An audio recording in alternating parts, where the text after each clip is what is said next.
Testing, testing. Uno, dos, tres.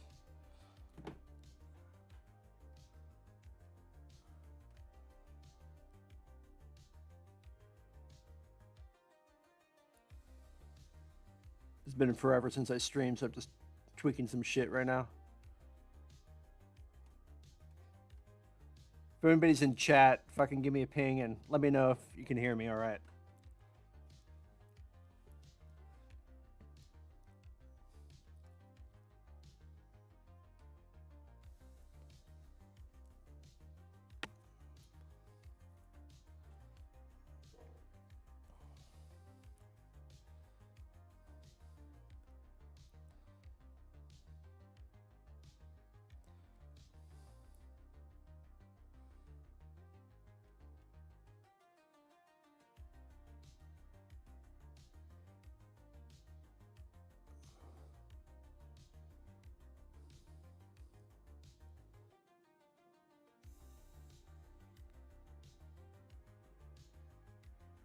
Well, your face sounds fine to me.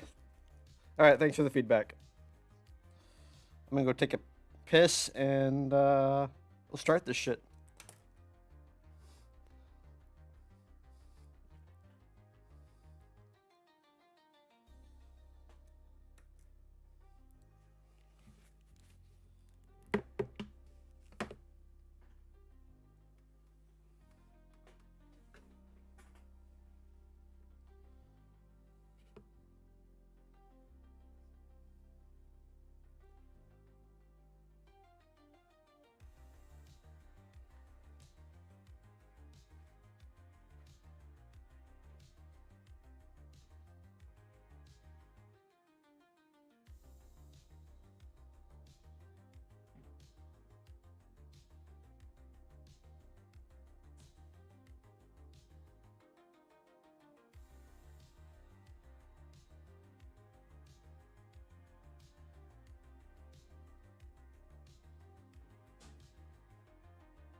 Wow, could have just picked a creakier chair. Holy shit. All right. Anyways, I'm going to get a quick summary for those who are not part of the Patreon. There's a Patreon at DigBuildLive 1, yada, yada, yada. Invest if I can help this thing get going, etc. For those who are not on the Patreon and don't have much of a heads up what's going on here. So a couple months ago, going through some machines, some hard drives, I came across a backup of all the DigBuildLive stuff. And a few years ago, through some other clientele stuff and some server hosting stuff, I removed a lot of the local files. But on one of the old servers I used to use to render on, I did a full backup back in like 2022. And along with other productions I did for like Ant Venom and Captain Sparkles and stuff like that. So I pulled it up, and then I kind of debated about kickstarting it, And the way that the world is right now and everything's kind of shit, I decided to go ahead and give it a run, and sat on it for a couple months, and then kind of forced myself to start up a Patreon just to get myself rolling on it. I spend most of my time now doing like painting and stuff like that with oil paints, but I am missing animation a bit, and I have another client that got a hold of me to do a commercial spot, and so I decided like, fuck it, I'll pull up Maya and we'll kind of revisit this stuff. So it's been going on for about 2 months now, and the first month went pretty well. Last month slowed down a bit, mainly because technical issues, and then there was a lot of assets that need to be updated from old render engines that just don't exist anymore, and so it became kind of a whole to get everything rolling again, get everything kind of up to date, and it's still in that process. So the episodes are resuming. They're going to resume.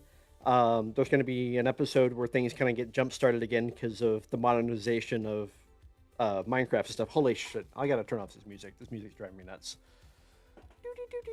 Let me turn it down. What the fuck is that shit? Go away, synthwave. Thank you. Holy shit. Um, so it'll be respawn. That's actually the name of the episode is respawn. So it'll be respawn, and it's kind of gonna fill up a couple holes, and it's actually gonna resume back on episode 6, part 3, where it kind of left off. And some things are gonna occur, and then Tim's gonna resume on his venture. There's a lot of changes that were gonna be done that were going to happen because of the modernization of Minecraft, and it's literally been between 8 and 12 years, depending on where you set the mark where DigBuildLive stopped. So there's a lot of new things being integrated as well. So last month, catching up on a lot of those things, trying to even update myself with Minecraft, because I haven't touched Minecraft in like 3 years. Maybe I haven't even played it in 4. So even when I was doing some server hosting commercial spots and stuff like that, I didn't play the game. I just was like, oh, that's a new thing. All right, we'll integrate that. And um, it was just kind of treated as a job. There was no passion into it. So because of that too, I just kind of stayed away from DigBuildLive, as it was just work. There was no drive. But anyways, aside from that shit, so yeah, it's resuming. Once again, I'll do the plug. There's a Patreon. The more sponsors I get, the more time I can spend on it, so I don't have to do oddball commission stuff to pay the bills. Um, and then there's different fucking tiers and all that other shit. I'm still trying to figure out Patreon, um, and the perks and all that shit, how that kind of works. To me, it's kind of fucking frustrating. Um, Otherwise, a Kickstarter, and for me, I needed something to kind of ride my ass a bit.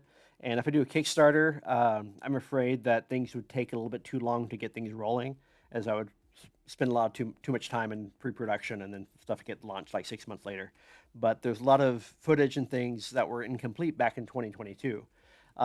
So we're basically picking up off the month or two that I spent on that time. I was going to revive it and continue on from there. So, anyways, about today. No, there's not a lot of things that change in Minecraft in the sense of the gameplay, but there's a lot of elements that were written out for the story that literally Minecraft ended up incorporating versions of that into the game itself. So it's kind of weird when you have one version that's very close proximity of certain, from mobs to gameplay that was jotted down for DigBuildLive, and then literally Minecraft, comes up with a very similar version of it, years later. So I had to kind of figure a way to integrate all that shit. And the first couple episodes kind of merged that a bit without getting too kind of funky. Anyway.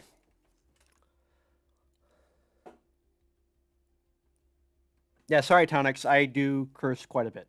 So, sorry, man. And then, like my old streams, everybody knows that I say fuck quite a bit. All right, let's see here. Where am I? Okay, so today's thing is, since it's, what, about 2 now? Close enough. Today's bit is going to be, we're going to be working on a set that was originally going to come up for another episode, but I realized that I can just integrate this and fill in a couple holes, literally because the episode was called Hole. Um, um, Filling in some plotline stuff for the very first episode. So the very first episode, Respawn, was going to be a bit different. It was basically going to be a montage of Tim dying, which is still going to occur as he tries to get himself oriented to the new version of Minecraft, and just have like the cliche him dying a bunch of dumb ways, and then integrating more and more of this kind of Groundhog Day kind of situation.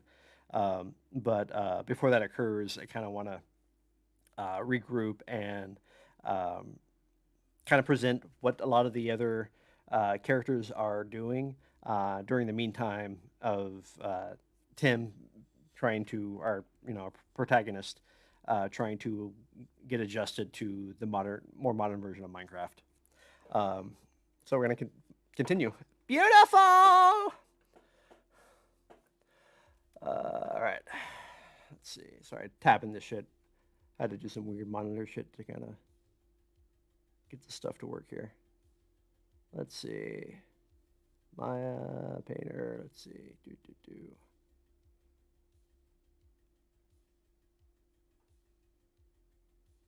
Yeah, there's no Steve. There's actually kind of a Steve kind of makes a reference every once in a while. He's like this prodigy child, and he kind of shows up a couple times in Stories and Tales. There's a puppet show bit that Steve's mentioned in, but that aside from that, that's about it. I kind of explained that a little bit on the Patreon, in the chat. There was a pilot that was going to be for Nickelodeon years ago, but that was canned. Anyway, lovely Maya.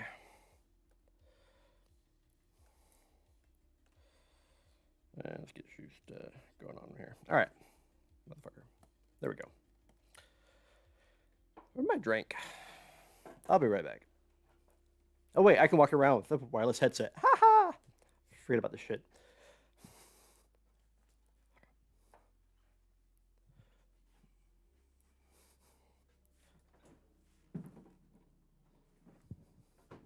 Damn.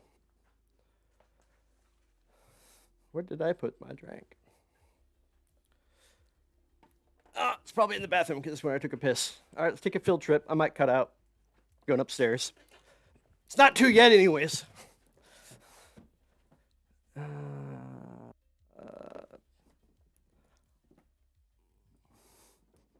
Where the hell did I put it?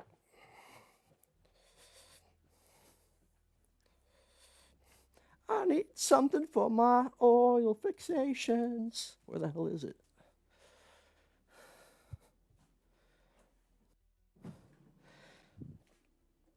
Ah, there it is.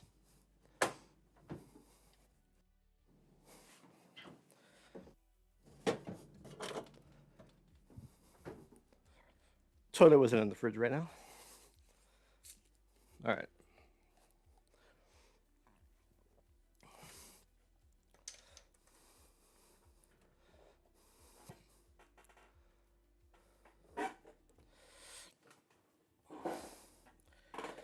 All right. So this is kind of a mess of some scenes. So this is some stuff that was pulled in from like 10 years ago.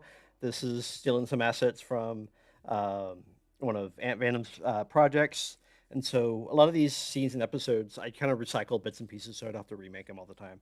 And this last month or so has been kind of being reacquainted to Maya because most of the visual stuff that I've been working on, like my actual job, a couple years ago was doing furniture design and product design and stuff like that. So I haven't really touched much animation for a good 3 years or so. Um, so kind of riding that bicycle again and like, nah, this will be easy. And fuck, apparently I needed some training wheels. So there's a series of components here that need to be addressed for the scene, and we're just going to kind of go through them. A lot of them were incomplete. I pulled up some of these yesterday, see where they were, and trying to get this integrated here with Arnold, because Arnold's a current render engine that I use, and One of the old ones I used that used to come with Maya and stuff like that, Mental Ray, is just gone. It's just not integrated. NVIDIA bought it. It was gonna power it with GPU stuff, and they went like, nope, this thing's a mess. We're not gonna invest any time into it. So a lot of the scenes and stuff like that were rendered. So all those nodes and everything are just gone. They just don't work, and so a lot of things broke in that process that were dependent on those nodes.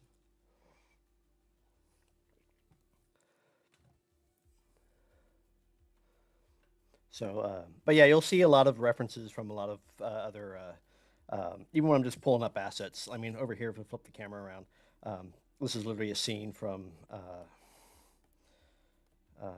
Through the Night, Take Back the Night. No, not Take Back the Night. Fucking, that's Jordan saying. Through the Night. No, Level Up. Fuck, I don't remember. I don't remember the names. Uh, but this is a scene from one of Ant Venom's one. I think this is where the train yeah, it comes in and there's a couple golems that pop out. But there's a lot of pistons and there's a lot of elements in this scene that it's just easier just to rip and take off from instead of remaking it. And we're continuing the sequence here from DigBuildLive where those train tracks were being made along that large stretch away, and Tim's house was being plowed down and stuff like that. And we're going to see why that was why that was happening finally. So this is one of those sets for those scenes, and we're just kind of put this together. And there's a couple, like I said, there's a couple elements in here we're gonna make. So as I'm kind of making stuff, I will get quiet sometimes, and I will not interact with the chat. My main reason for streaming is sitting my ass down to work on stuff I don't want to work on. So that's why often I'm just very surly about this process.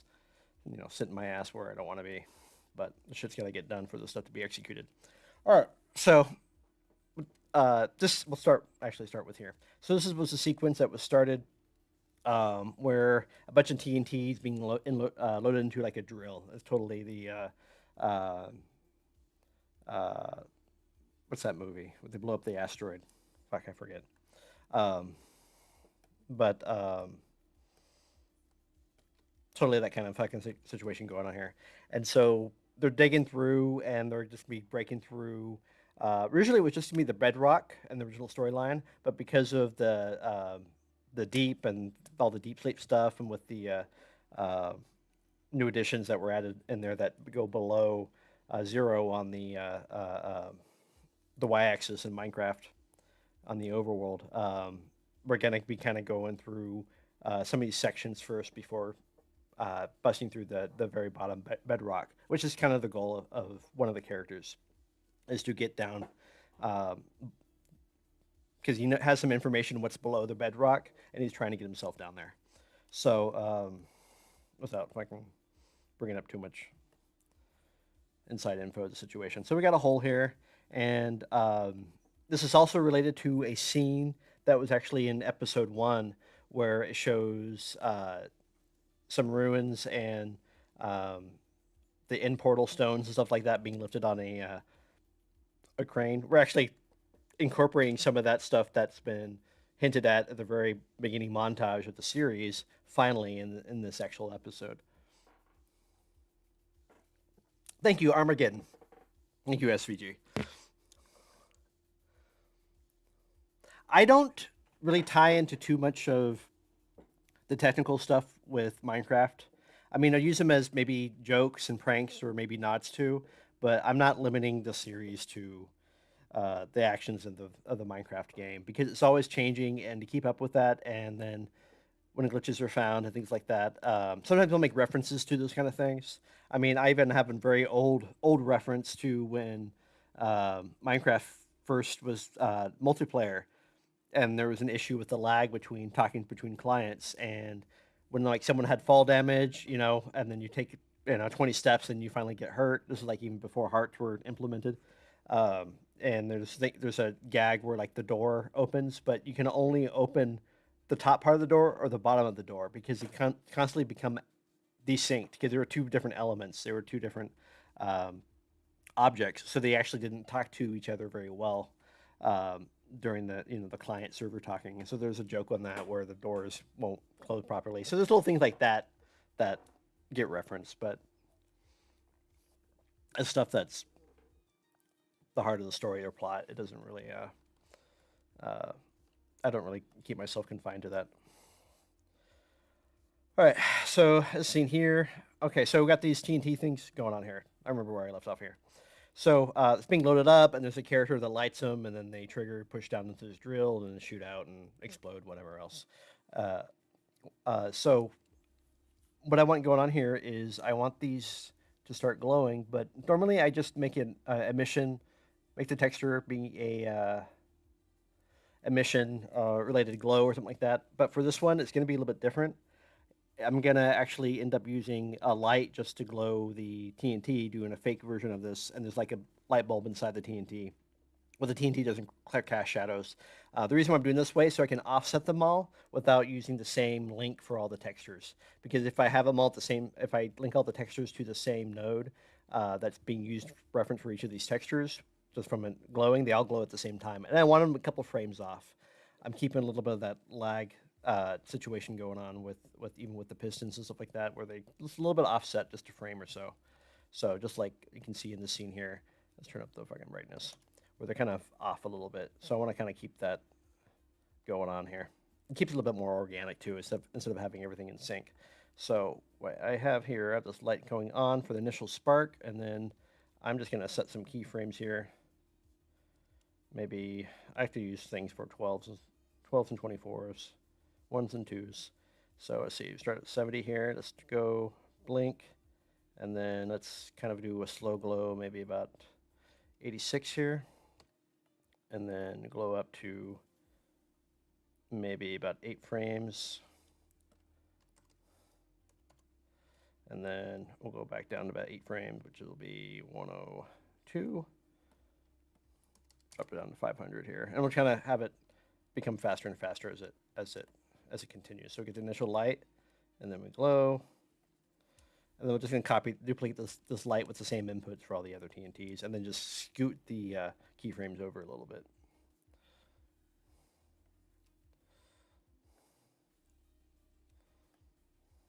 And then let's kind of shorten these a bit.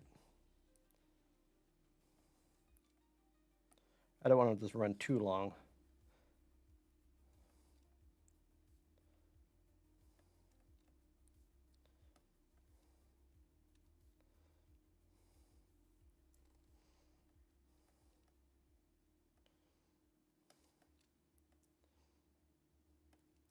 Because we only need a few seconds of this to go into, so.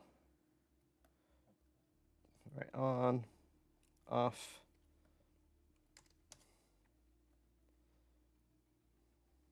On, off, on, off.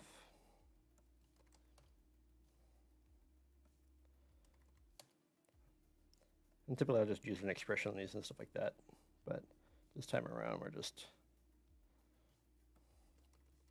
2,000, 500. I'll just copy this one a couple times here. Basically the same thing I do for the creepers. All right. And then within here too, there's also a light in the middle of this guy here. I'm gonna grab that guy. You know what, let's turn off lighting mode here. There we go, this bulb here. And what I want to do here on these guys, I want to actually connect the input of this light here to the input of the other light here. So so I don't have to animate them manually. Let's go connection editor, here we go. Area light, and we need the area light shape, I just realized that. So let's pull that up.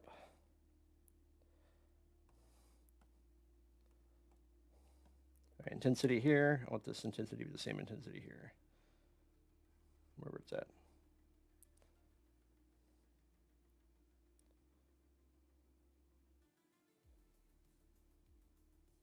I just pass it up. I'm just missing it. There it is. All right. So they can work in unison here before they blow up. All right. And then I'm gonna go ahead and take this area light. We're just gonna call this like TNT area light here. Same thing with the point light that holds inside of it.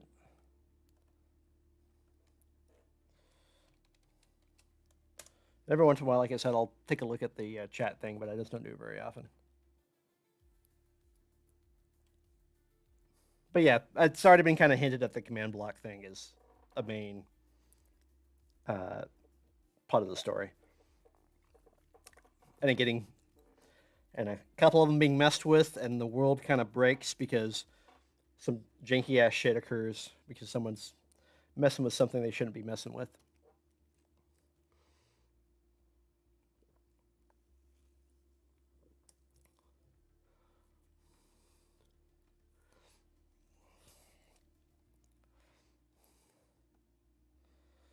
All right, so I'm gonna duplicate special here, duplicate input graph, duplicate, yeah, let's make 3 more of these guys here. Boom. All right. So basically what I did is I just duplicated these lights here. And gave them the same inputs. And hopefully if it's still working here, use selected lights here. They should be glowing. Might take a sec to flip over because mine's pretty laggy when you use go via selected light mode. And there's like 100 lights in this scene here left over from the other set that was dropped in here. So, yep, all the frames are in there. Beautiful. There they are. All right. So it looks like I have a keyframe issue going on here from transform. So I'm going to go up to these guys here. God damn it, I clicked on it again. And I'm going to go break these input controls over here. Eventually it'll pop up. Come on, mofo. There we go. All right. I want this to go break connections there. And break these two. And break all these. Let it be made. Now I can just kind of offset these a bit. So this first light here, I want to, how many frames am I off? About 2 frames off. You can see the little slight trigger on here for when he's getting triggered. You go 1, 2, 3, 4, and so it's about 2 frames off. So when I grab this one here, we don't need. So I'm gonna take that out. I realize all those free frames there. The initial. Oh no, the initial ignite. No, we still want those actually. I just realized. No, we still want those. So first one here. Let's move that 2 frames. 1, 2. Next one. 1, 2, and last one here. 1, 2. No, there's about a 4 frame distance difference from the first one to all the other ones, so I need to move these about 1, 2, 3, 4 different. All right, I want to make sure this boom, and this first light here gets triggered. Yep, there we go. All right, cool.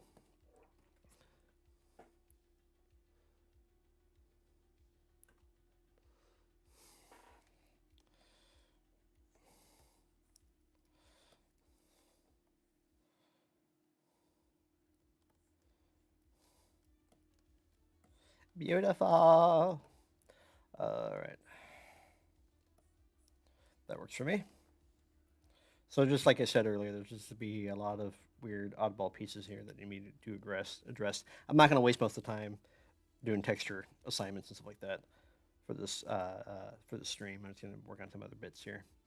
What was on my list to do? Okay, so I need to fix the light for that. Oh, I need to do the mesh generation for Ender's bits. So I used to use an old particle system for a lot of these effects, and it's just not prevalent anymore. So we are going to use a new one here, and I'm just going to use mesh to do this, so it doesn't have to actually be cached dynamically. Let's go ahead and give a new surface here. Let's call it. Oh, there we go. AI, not AI for AI. AI is just a fucking abbreviation for Arnold's rendering nodes. Let's see. Let's go to Ender bits. That's fine. All right, specular. I want a little bit of pink in that spec here. Boom. I want this actually kind of rough. Get that lovely ender purple here, indigo.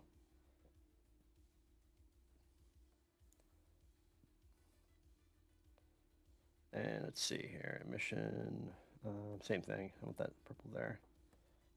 Maybe about 75% of the way. And I do want these to be somewhat translucent.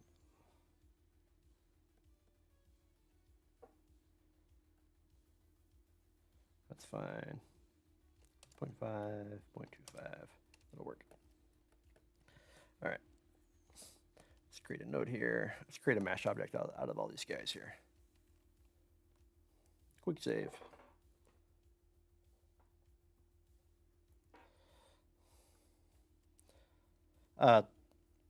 Maya itself is pretty much space shuttle controls. That's when a lot of people avoid Maya. It's an industry norm, but it's just nasty. It's a pain in the ass to fucking hop into and start learning. And it's one of the reasons why Blender has become kind of prevalent lately. Let's see, ID, add ID node. I think I got 5 in there. It did it for me. Cool. So what I'm doing right now is just making a mesh object to generate a kind of an animated particle effect for a ender portal, and do it in a way where it's just calculated so it doesn't have to be cached out. Then it can be copied and reused, duplicated for multiple uses. Let's see. Some of this thing was kind of remember the shit. Let's see. I wanted this to be a grid, actually. And let's see. Let's go by 32. No, let's go 64 by 16 by 80. That should do. All right. Let's do 4, 6, 1. Oop, other way, wrong way around. Oh, wait, I did. Oh, that's right. No, we're right. Then I want this to be. Let's do 32 on this. No, 64. No, it can be 16. We're good. We're good. I can use noise to break this up. All right, let's see. I want to do an offset on this. And I want this to offset maybe 90 degrees. And so these are my version of ender particles. There's been a lot of design changes from the textures and stuff like that. I started this stuff up back in actually Level Up, the video I did for Jordan with my partner at the time, and kind of started integrating this own style into everything. So and from then on, a lot of the textures and stuff for DigBuildLive has just been built off that style.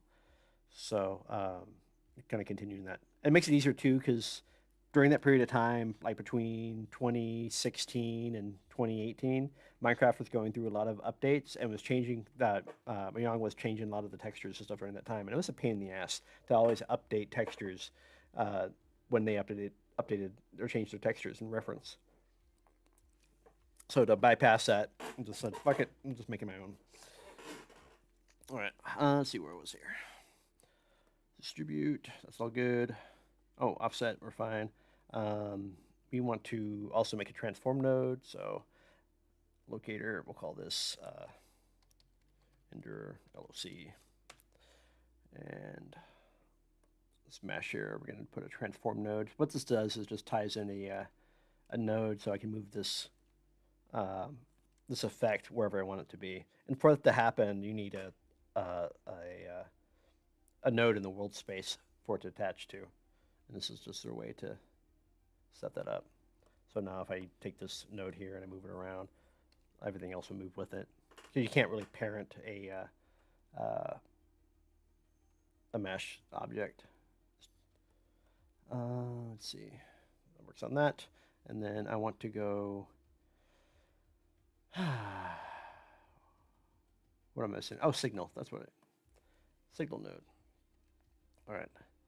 So this guy here, signal for the world, local, yeah. You can keep it local. And then let's go like 32 and 32. Now let's go 64, make it a little bit more noisy. All right. So this should kind of give us our little ender swirlies here. And it's going a little too fast for me, so I'm going to go ahead and slow it down here.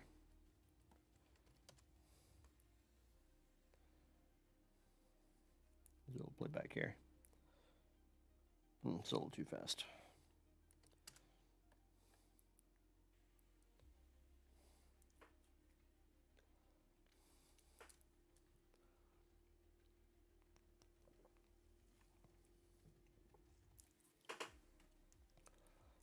So I kind of just watch it kind of run through its cycle a little bit. Sometimes on these sets where it's a closer up set, I'll end up having emit outward from the portal a bit more, but since this is a wide shot and I'm not going to cache things out, this kind of movement is fine. The other option is to have it kind of project from a center point, like from the portal itself, then have these floating around in it. So if it's a close-up shot, I'll add those elements to that with this as well, so we can have those emitting particles from the portal. But on wider shots, since this can be established in a wide shot, it's not really necessary. And it just prevents, this allows me not to fucking cache that shit. All right, so that's off my checklist. We can move that guy. Let's just kind of group these guys together here. Mesh we cannot, so let's take that guy and ender bits here, and we'll call it just portal stuff. Portal effects. And then we'll actually move one of these guys to their location just to have it there, and we'll put it over in this one here. You can kind of see it rolling in the noise here. It looks like I have the wrong orientation here, which is nice because I can just rotate that shit now.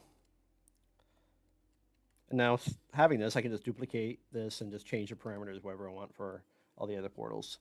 So like on this one, maybe I'm feeling like the particle tiers aren't big enough, like there's not spread enough for this larger portal size here. So I'm going to go ahead and just kind of tweak those a little bit. Go down here and change my range here, maybe 80, 80. Now let's go, what's 96, next one? Kind of use everything in 16s here. That's a bit better. There we go. And since they actually got bigger though, the distance, they actually start moving a little faster because they're trying to cover more ground faster. So I'm going to slow it down even slower. Let's go 1 here.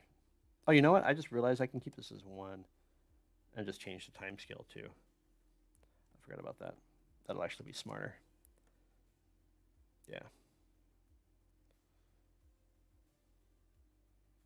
Oh, you know what? It does change the way that the... 1 second. Yeah, see, I like that better. It's a bit more organic doing it that route. Okay, we'll keep it that way. And we'll put this on 80.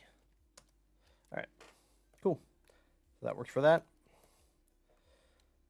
The camera shot too for this scene is kind of, it's gonna be like a wide shot here, and then we're gonna have another shot here.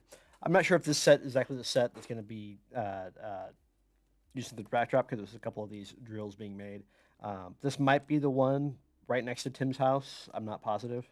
I haven't decided that yet. Or this might be the one elsewhere, another place that hasn't been mentioned yet. And then there's like another one, a third one that we see in that town that's all dilapidated with one of these drills, one of like the prototypes in that 6-sided shaped town.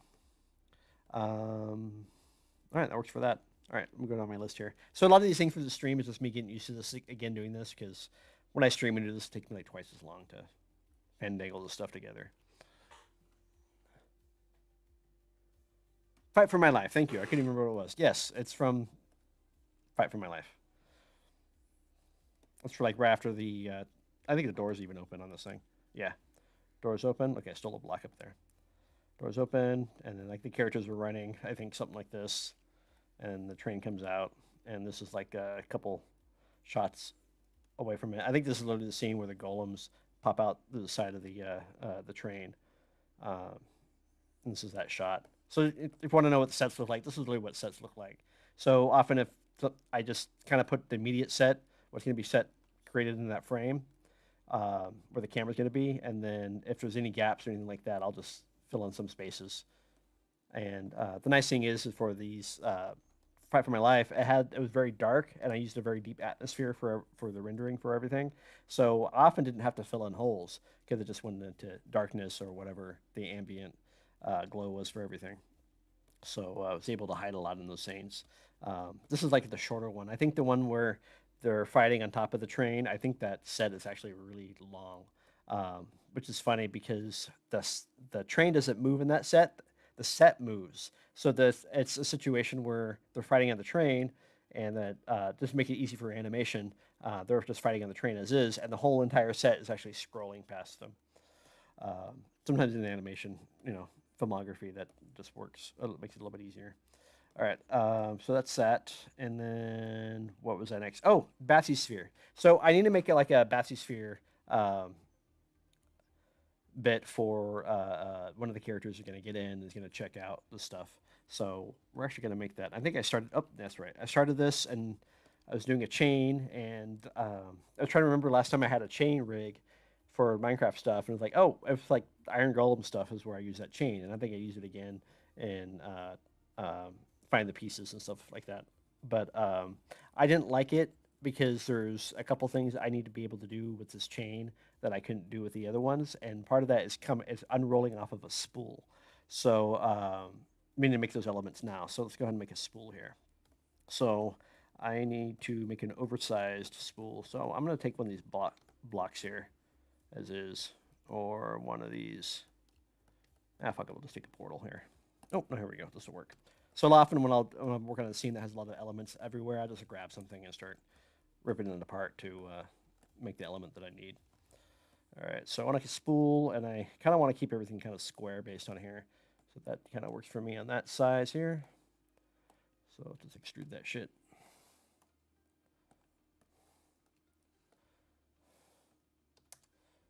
16, that's right. And there's a lot of ship parts too. I was gonna pull off from like find the pieces. Let's go 80, which will be, what is that, 5 divisions. Yeah, that'll work. And let's make it a little like bolt hole here for a bolt or something like that.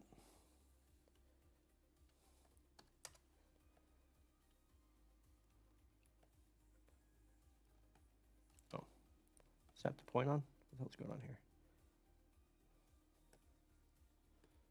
Oh, I want it on absolute world. Absolute. There we go. And then let's make a little break for this spool here too. So maybe we'll do something like this for a lever, and then maybe a brake arm, and then give it a stop too while we're at it here. So let's kind of make that out of another element here. So often with these scenes and stuff like that, I just kind of cut them out of cubes and extrude them. And then I haven't changed my system from 12 years ago. The way I texture everything, it still works great. Even with the more modern tools of Maya, this is still one of the ways to go. I like separating these vertices that can I connect crossways sometimes, because sometimes it can give me problems if I decide to subdivide those. And some of the subsurface scattering stuff I do, I'll end up doing a bit of that. So I want to kind of like get a little break on this guy here. You know what? I didn't make this big enough. I just realized I want this to be taller, so we're just gonna cheat this a bit.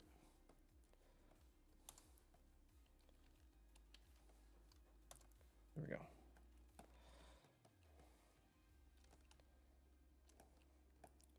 And then that'll work. Let me get one of those, and then pop this out.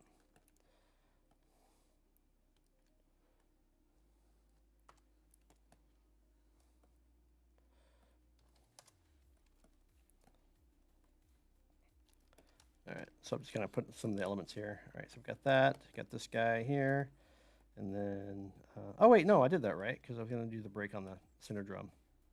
My bad. I'm a dumbass sometimes.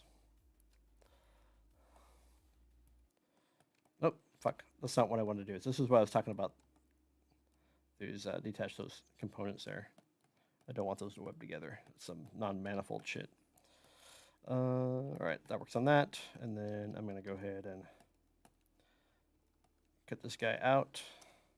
This is our other side of the spool. I don't have to worry about those open faces because no one's gonna see that shit. There we go. And then I want to put the spool on probably this guy here. Make it winch. You know what? I want it to be shorter though. So we're gonna take this dude, but we're gonna make it shorter.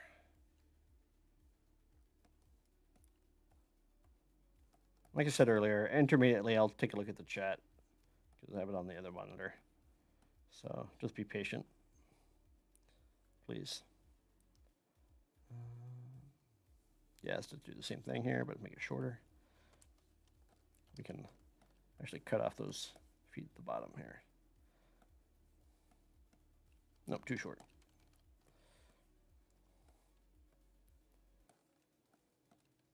Nope, I don't like that either. We're gonna do this, and this. Just so we can keep those on those fours. And same thing with this thing, just to keep some design aesthetic here. Whenever it can kind of retain that. So it's just 4, 4, 4. And then that works on that. So we'll texture that. Pull that out like that. This one can be a little bit shorter, like that. And we'll have that spaced out for that. And then we'll maybe extrude that for a section in there. Now I want to keep it like that. So put the spool in there. And notice that I'm just kind of cutting holes on this guy here. You know what? Fuck it. We'll just make that one big bar. Makes more sense.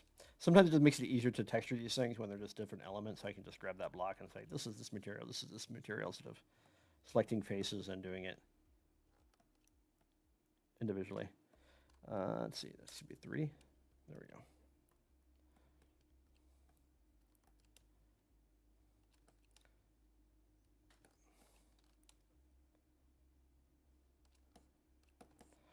There we go. So this is going to be our winch.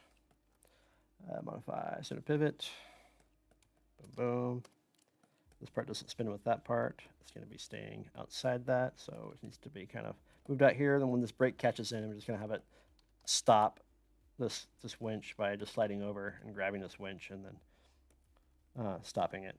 So if we do that, we need a little bit of contraption down here at the bottom here. I'll just grab these blocks here. Like I said before, I often don't worry about the materials here until later on. We'll start assigning those afterwards. One of those jobs is kind of sit down and like click, click, click, click, click, click, click, click, click. When you have like the material viewer open. And you know what, let's open this up a little bit further like this. Yeah. So like stretched out textures like this is at the moment, it's not a concern.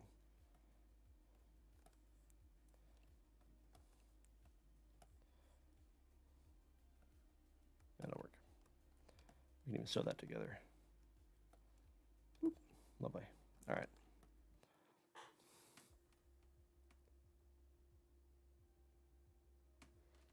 I'm gonna sphere in the corner. Oh, that's the sky dome. That's the lighting of the scene. I would hit render on here, but for some reason there's some light node in here that's causing it to fucking freeze up and crash. But that's just the atmosphere light node. That came with this set.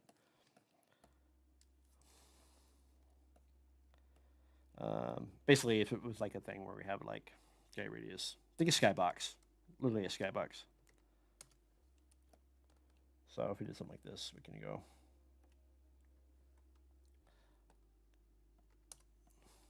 So yeah, just literally a skybox is what it is. But you don't have to have it scaled to your size or anything like that in Maya. You can just have it floating around somewhere. Well, I can even hide it. Let's see here. That works on that. We got the winch part. All right, let's get the chain here. All right, so this chain here is, I make some links for it. Let's see how tall these guys are, so I can figure out exactly how far these need to be spaced. So if this was,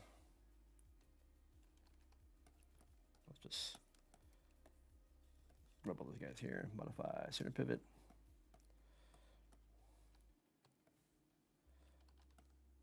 If these were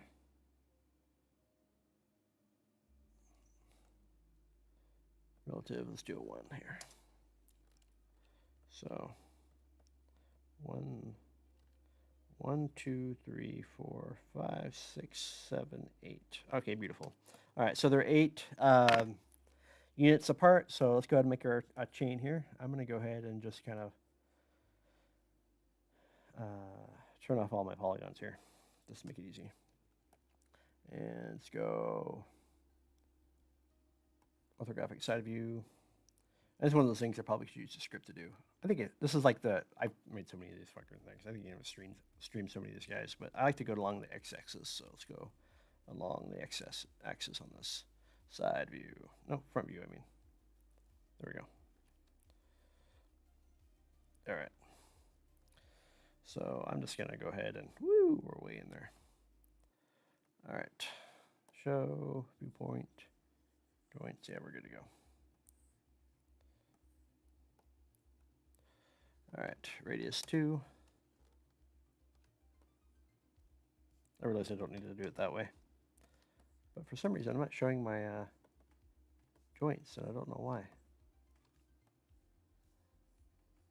Should be shown on here. That's odd. Huh. What's up with that?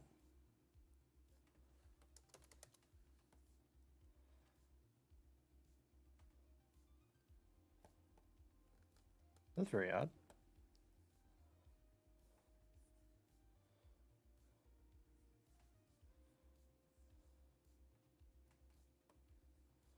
Why are you breaking on me? Show me my joints. Huh. It'll show me if I isolate it, but that's it.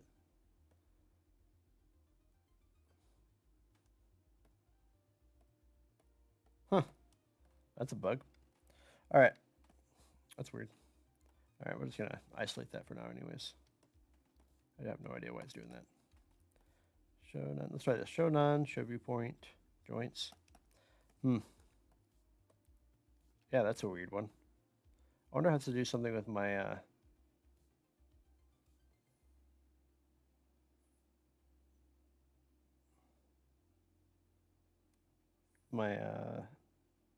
grease pencil being on.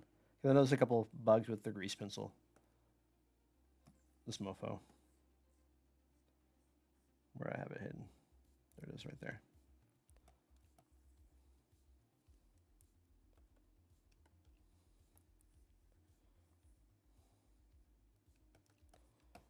Yeah, I don't know. Anyway, odd.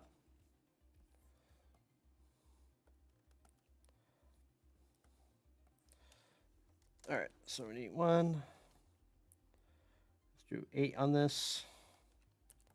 And then 16. Okay, so I'm going to do here, I'm going to go edit, duplicate special here, and we're going to make 15 copies of this. We'll make at least 16 links here. And world's fine. And nope. And yeah, instinct unique names is fine. We'll call this chain joint 1 or O1. Boom. There we go. Oh, my bad. I want to move these on the x-axis 8 units. There we go. All right. Like I said, these are one of those things that probably would make more sense. Do a little script, but oop, this is backwards. Oh no, see, there's something weird going on here.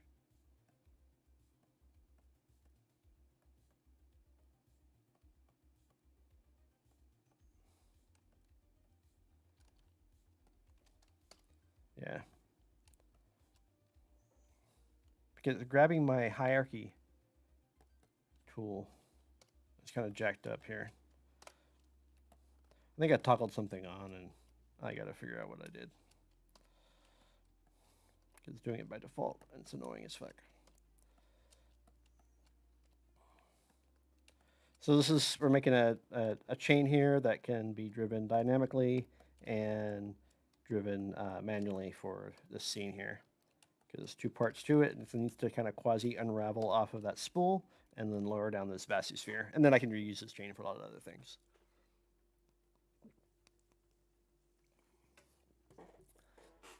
I'm calling it basiosphere. It's not really a basiosphere. It's a thing. Here, I'll draw it out. Think of the things like he's from what's a good game that had that in there? BioShock. You know, 1 and 2 had basiospheres, things that lower down into the ocean. That's basically what's going on here. All right, so with that set up there, let's go ahead and grab our chain, show viewport, polygons here. Let's grab that guy, and there should be a group I called chain somewhere. There it is. There we go. We just need one of these guys here, anyways. All right. Oh, see, these are bigger than 8. These are like...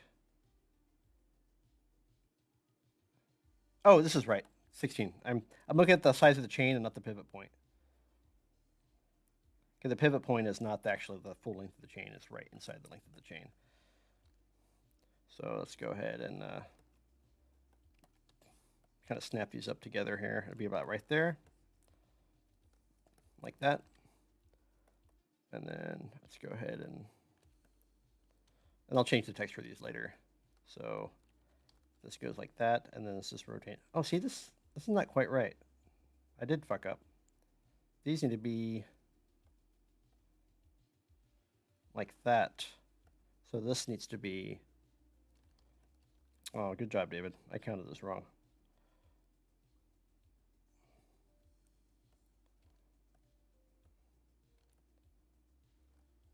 It needs to be 12, not 8. All right, so we can just select all these guys here. So we'll go select, hierarchy, and then just change that 8 here to 12. Boop, there we go. We're all fixed.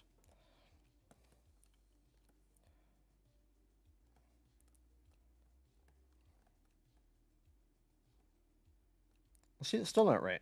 Hold on. I did mess something up here. So that's that. So if we rotate this one,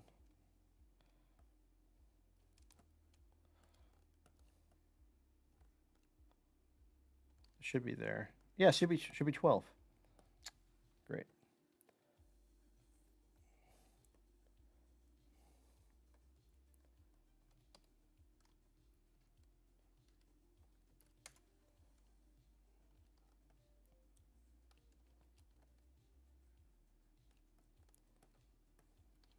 Yeah.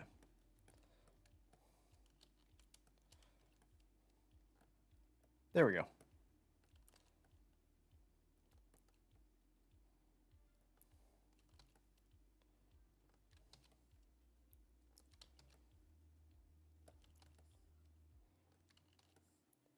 I did my count wrong. All right.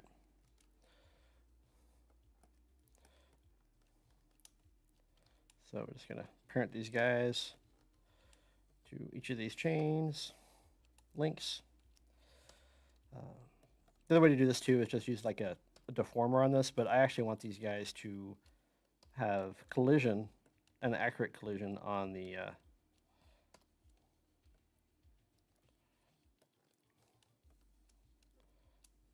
surface here. So I got to physically kind of make these guys together.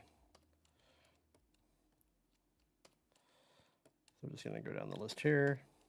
And if I decide at one point, oh, like I want to make this chain longer, I can actually just duplicate this whole chain here and then reattach its spline IK to itself, and then I'll have a chain that's super long. Or if I decide to cut it shorter, I can always do that as well by just removing some links without having to destroy the whole thing. All right, so to double check that this works, I'm going to go ahead and select the hierarchy again. And I'm just going to rotate it. And they should all rotate. See, all those are fine. I think I missed one right here. Let's see here.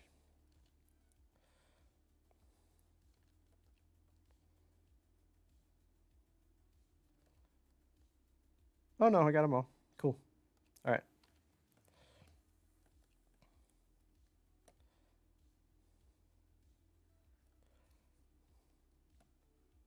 Neat. So this is the start of the chain. Like it would hang from this point and bend from this point. I'm actually rotating these backwards in this process. I'm just doing this so I can actually see if they're all rotating sequentially.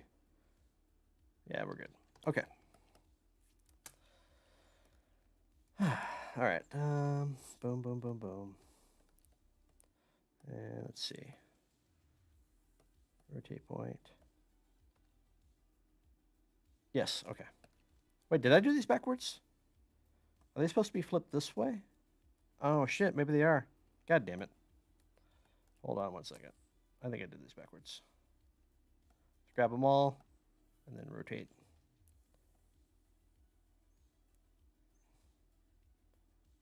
There we go. And let's try that again.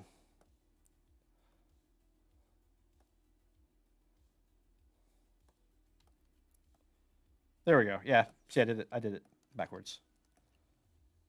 My bad. No, see, that's still off. Oh, you know what? I didn't realize that these centers here are now going to be in a different spot. Ah, motherfucker. Hold on. Yep. Did it backwards. Grr. All right, I'm going to grab all these again.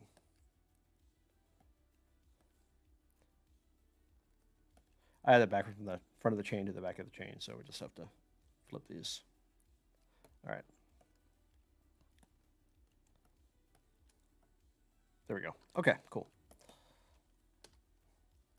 All right, with that set up there, I want to create a curve. We're going to make a curve from that first joint to the last joint here.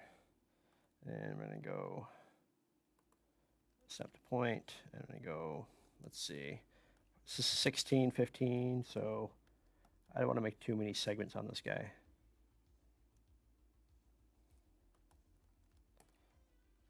Did I get it? I didn't get it. Try again. From there to there.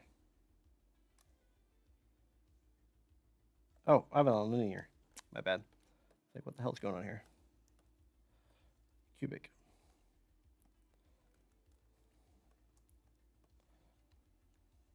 Thought it's been a while.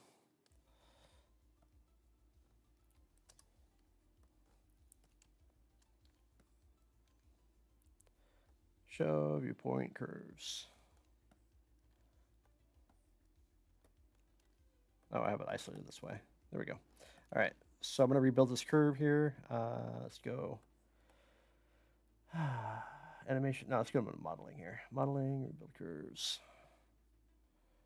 Where's that at? I always move that in every version. All right, so I want to go 1, 2, 3, 4, 5. I don't want too many spans in this. 5 might work. Let's see.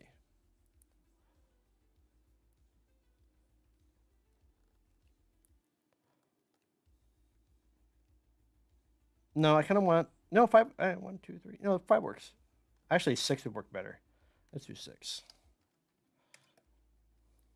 Thinking of a middle one. That works. All right. Then go to edit, label type, history, and we take that curve and we're gonna go modify. No, it's gonna be editor effects. I'm gonna convert this into a dynamic object here. So we're gonna go to in hair, and we're gonna go assign hair system, new hair system. So this should just kind of flop eventually. Oh, you know what? I might have a nucleus solver here that's turned off here. Okay, apparently I got that tank here still has a nucleus solver tied to it. This might chug hard. I'm gonna save that just in case because I don't know if that's been cached or not. It might be an old cache from 8 years ago. We'll find out. No, it's playing back, so I don't even know when the first frame is here. Time, start frame. Let's go -10. I do not see that output curve moving. What's going on here?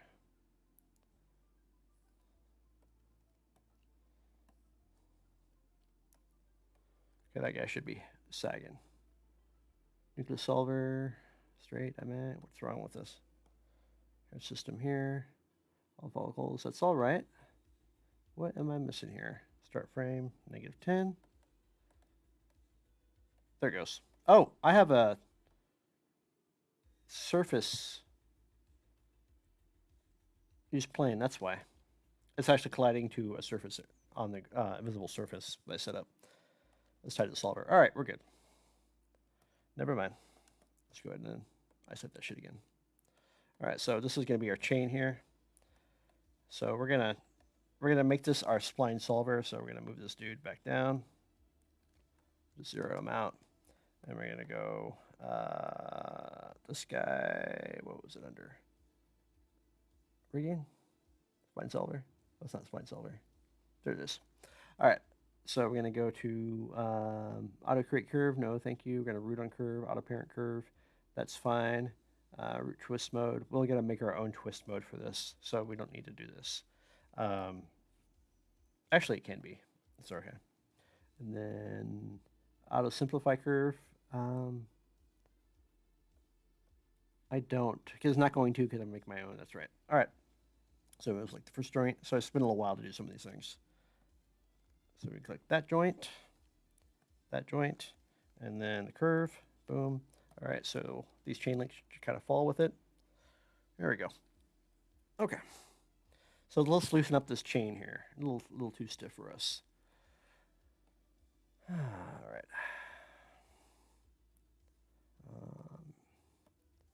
Let's see. Dynamic properties, stretch, fine, bend. Let's drop that way down.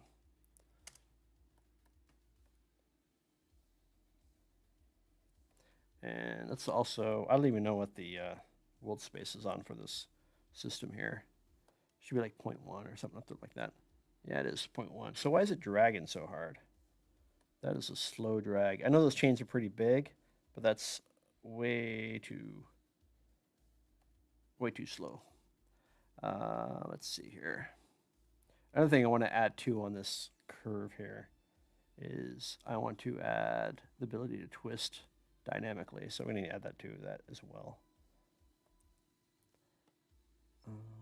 Straight. Where do they put that under? Twist resistance. It should be under here somewhere. Where do they put that shit? Bend. There it is. Twist tracking. That's what I want. All right. And then drag. Let's try and drop that down. Dampening. Maybe just a little bit.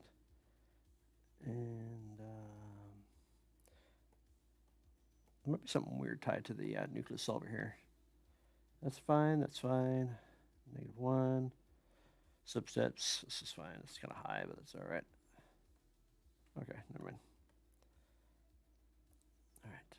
So still got some drag going on here. It might be tied to some stiffness. Let's see here. Bend follow. That's all good. Add segments was always handy because it actually will smooth out the dynamics a little bit. I need to make this one even all the way down here. This is for kind of our mock collision. This is not a true collision. This is just for the object itself colliding. So let's show up that in class there. All right, so we should be able to see a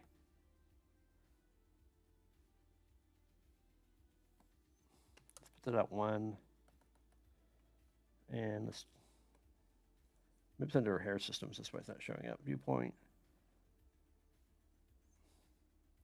hair systems. There it is. I can see the yellow now. All right, hair width. Let's see if this clump width is 1. This is like the multipliers of itself. So clump width, I want this even all the way down. Same thing with this, all the way down. No curl, please. And then let's go 8. 6 maybe. Yeah, 6 will do. About 12 across. Notice how it almost wants to do every individual link, but it's not going to unless I add some more subsegment. You know what? Maybe I can. I don't know if that's actually going to help it or not. Nah, I didn't think it was going to. We can change that though under the follicle itself. Degree 3. Cool.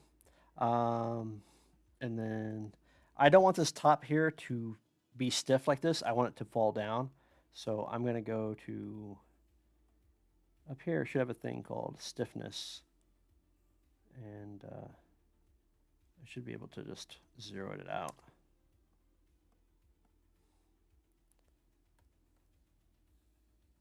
Wow. Okie dokies. It does not like to be zeroed out completely. We just have to have some in there. Oh, it's angry about that shit. All right, so I guess we need to have a little bit of stiffness on there. We just need to drop it down until it doesn't get funky or shaky anymore. So remember, this chain is really big. Each of these links is nearly a block in size. So it needs to be a little slower, but I don't want to be too slow. Oh, extra bin links. That's what I was looking for. Yep, that's what I was looking for. All right, cool. Bin resistance. Put it way up there. Twist resistance, just a little bit. Maybe like 0.25 or 2. Still not floppy enough for me, man. I need that thing to be floppy.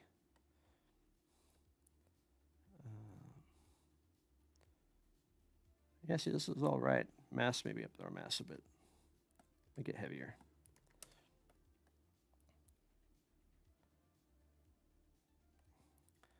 Let's drop that down. I think that twist bending solver is actually kind of messing me up a bit. Yep, it is. Okay. That's why I was having funk. All right. Yeah. Boo.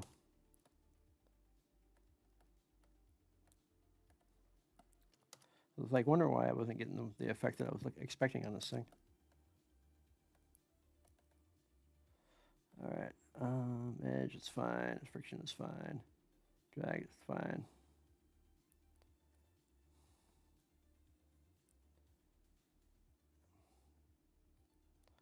I'm just gonna keep. Oh, you know what? I know what I need. I need to do it like this. I need to go up, down, up, like that. That's what it was. So I was trying to remember some of these tricks I was using on these chain links, and I couldn't remember what I used to use for that. Now we can go back to twist tracking. All right, cool. All right, so we got that. We need some controls for the chain here. So let's make a curve here. modify freeze. I'll call this control start chain. And then make another one here. Control in chain. And type history. I'm going to freeze these fuckers. And then I'm going to group this one. Boop. I'm going to group this one. And I'm not worried about those names at the moment.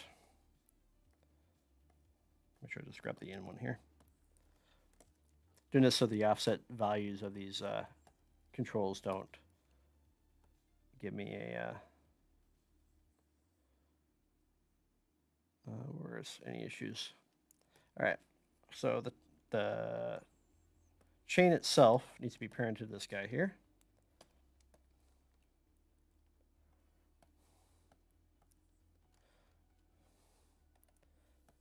And then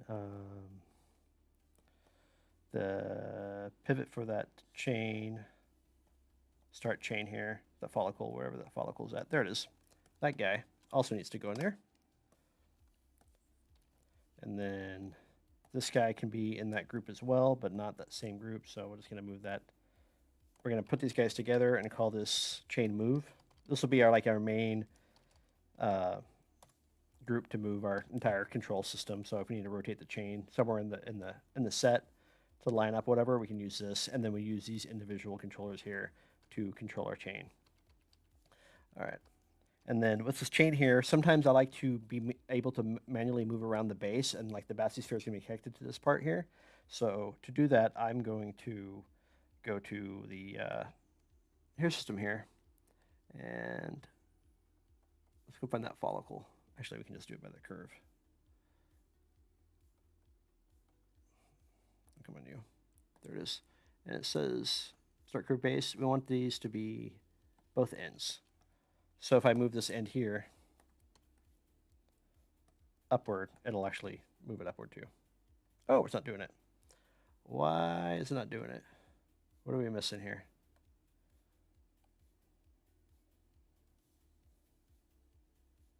Oh, I know why.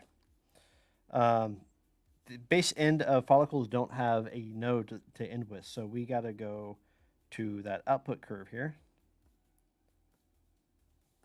which is this guy, I believe. Where was that?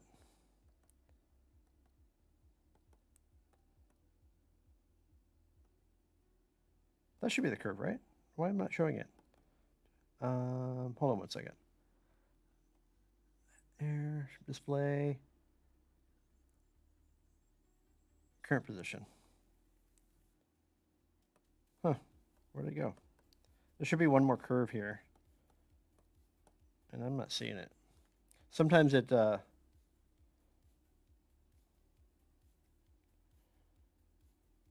itself, but why are we not? Oh, okay, that parented itself to the joint. That's right. I said parent to end of the joint. So it's going to be underneath this chain group here.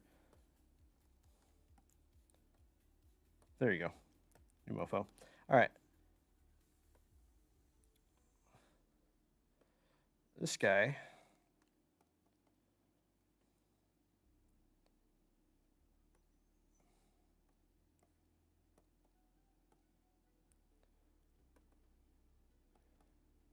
Follicle shape. Display. And hair. All curves. There you are. I want to grab this last two nodes here, or these two vertices, and I'm going to make a constraint here. This will allow me to have some manual control at the end of the controller here. So let's go, what's it going to be under? Encloth probably. And it'll be this guy here. And we're going to parent that to our in-shape controller here. Boop, at the end. So that should allow us to pull, there we go. Pull that up. All right. So still not quite pulling this piece up here, and I think I know why. One's overriding the other, so I'm just going to have this. I can't quite recall that situation. There we go. Cool. And the last thing on this is twist. So I want to be able to control the twisting on this. I'm going to look at chat because I haven't looked at chat in like for a minute here. Thanks, man. I mean, a lot of these chats here, I'll end up passing, going back through and checking every once in a while. Right now, I'm just using Maya. Let's see here.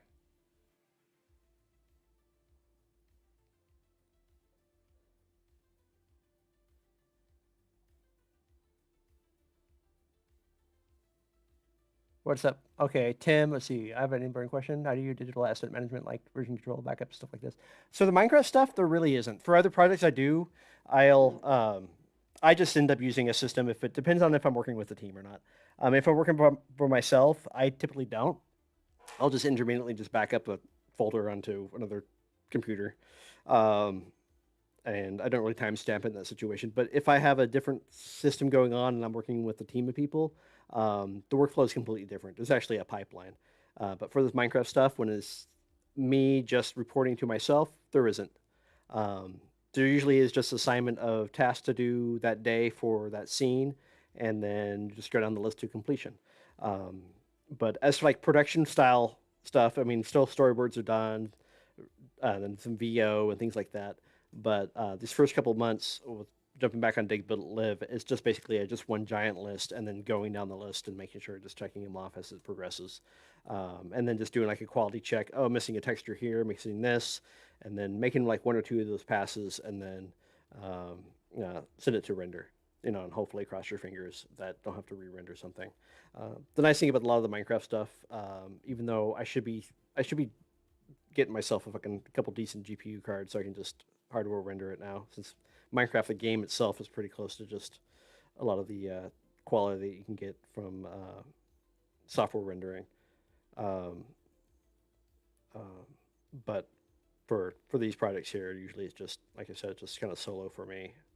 But as soon as somebody else jumps on board, the entire pipeline for this changes.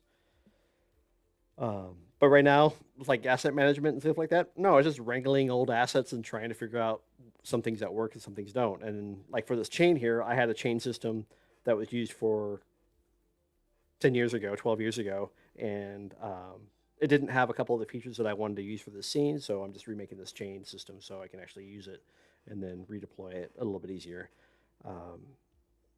So it just depends on those kind of things.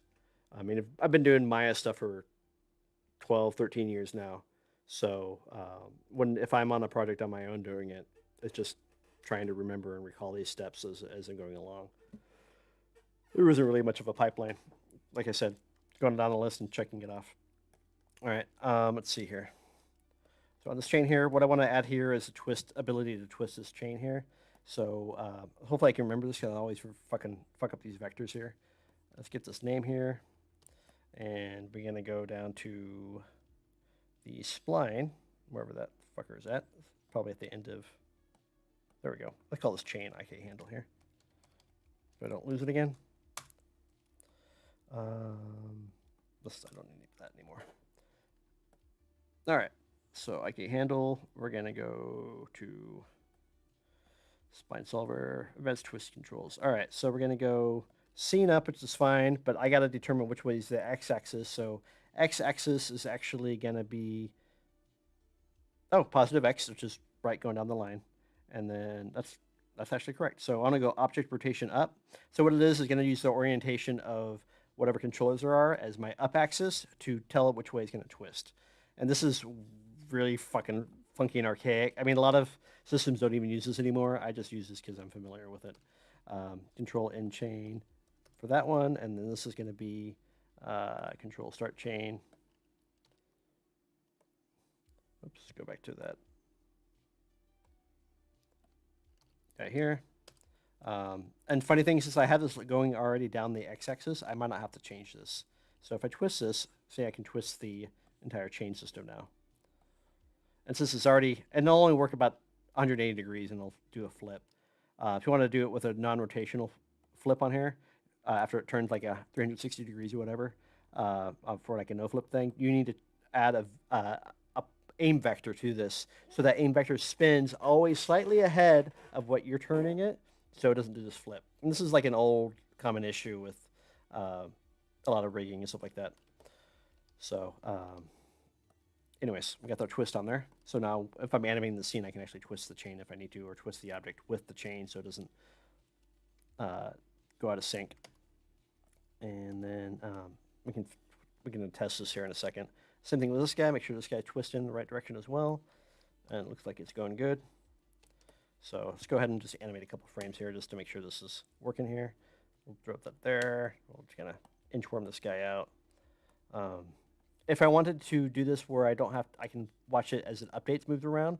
What I would do is I would make a blend shape of the input curve and the output. You know what? Let's fucking do that. You know, it's gonna be fucking smart to do that. So let's go ahead and do that. I'm just gonna move these guys around here so I can kind of see what's going on here. But say if I want to like see that happening as I'm moving it around, I need to make a toggle for this. So let's go ahead and do that. So what I want to do is I want to take the old input curve here and blend shape it into the output curve. So we're going to call this chain output curve, just so we can give it a name here. And then we'll have our control. No, there we go. Where'd it go? There it is. Maybe spelled chain right. And we'll call this chain. There we go. Input curve. All right. So this is the one that's being manually controlled by these controllers. This is the one that's our dynamic one. Is after the fact it's been tweaked dynamically. So I want to blend shape this controller in to this one here. So what I'll do is I'll take this guy here, and also I want to. Yeah, this is right. Sorry, I had a fucking brain fart. All right, create. Let's go to rigging here. Let's go to deform, blend shape. I'll call it chain blend. Boop, it's fine. So it should have like a 0, 1 here. So if I have this on 1 here, I should be able to move. Yeah, see, I can move this chain. Ooh, it's gonna get angry with me sometimes. Ooh, do I have a cycle check on that? I bet I do. Fuck, I think I just fucking intercoursed it. Let's find out. Old versions of mine, I can get away with that. Woo! Bye-bye, buddy. All right. Yeah, so we can't do it that way anymore. So that used to be an old fucking hack, and you can't do it that way. So let's go ahead and delete that fucking node. So for this to happen, what I got to do is I got to have a third curve. So output stays as it is. This one needs to be driving our fucking A. This one needs to be driving our shape. So this one is going to be chain. I'll just call this chain curve. Damn it. What sucks about this is I got to break this system here. All right, so I'm going to delete this IK chain handle here. I'm going to copy this fucker. So I just have to rename it. Delete them. Try this again. And I got to assign that twist back in there now again. So this curve here, this guy, we're going to have input curve and output curve blend into one node, not into each other. So deform, blend shape, chain, blend. There we go. So this chain here will have 1 and 2. And then, so if we play this back, we'll see that curve here.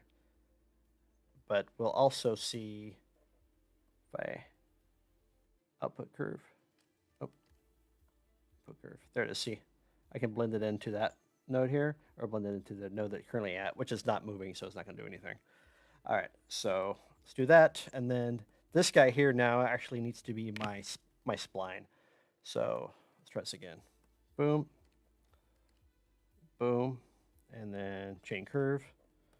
And then, so nothing because it's 100% on the base curve. And then if we go to chain blend here, oops, input curve, there we go. And then we can go to our manual driven one after the fact. All right. The problem with our manually controlled one though, it's not being influenced by our controllers because there's nothing tying our controllers to our new input curve that we just kind of made up here. So, which is funny too, because we actually don't need this follicle shape and stuff in that node anymore. We can actually take this guy out because we are going to skin this curve here and get a little bit heavier on the situation here. So chain, or we can do fucking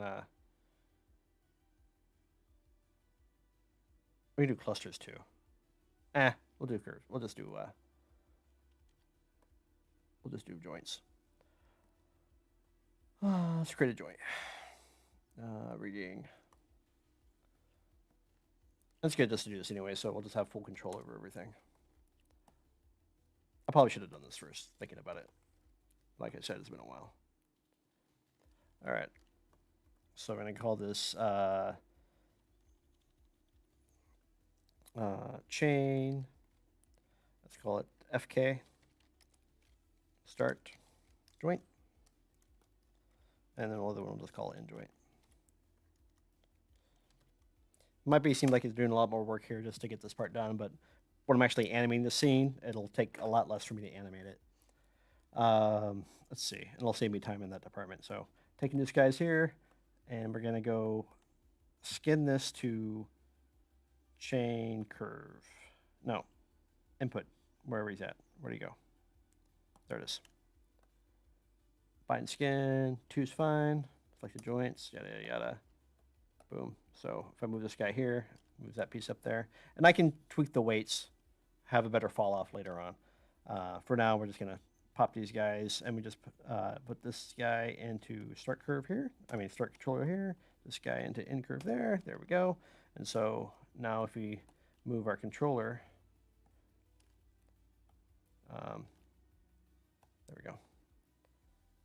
All right. See, this is why it's doubly doing it, because of that.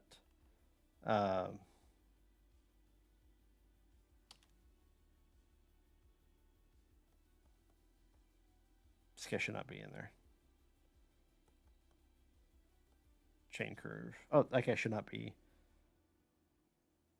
in there, and that guy doesn't have to be in there anymore. There we go. There we go. So now we can have that guy pulled up. And this would allow us to, if we wanted to add stretch and stuff like that to the chain, we can actually add stretch and things like that to it, even have more control on it. But now we can at least manually move our chain around to whatever start position we want it to be. And we can do it like it actually in the middle of an animation. And let's see make sure our dynamic is still working. See how it's wiggling around even though I'm moving it around. So that's what we wanted. So I can literally now kind of just move this chain and just visually see it as I'm moving around. It's like going to be a little wonky because I don't have the rotation twist on there yet. I got to tie that back in there. But at least now we can actually update that shit. All right, let's put that twist back in there. All right, so paste that name back in there. IK handle, let's go chain, IK handle. And put the twist back in there. Scene up, start end. What was that? It was these controllers here. Start chain.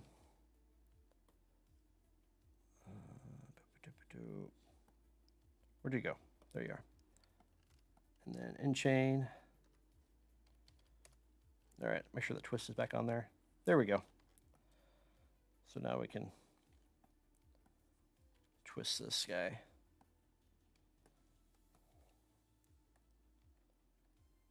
And then if we want it to be totally, entirely driven. Oh, you know what? Let's do this. Let's go edit, add attribute, and we'll add a thing called blend on here.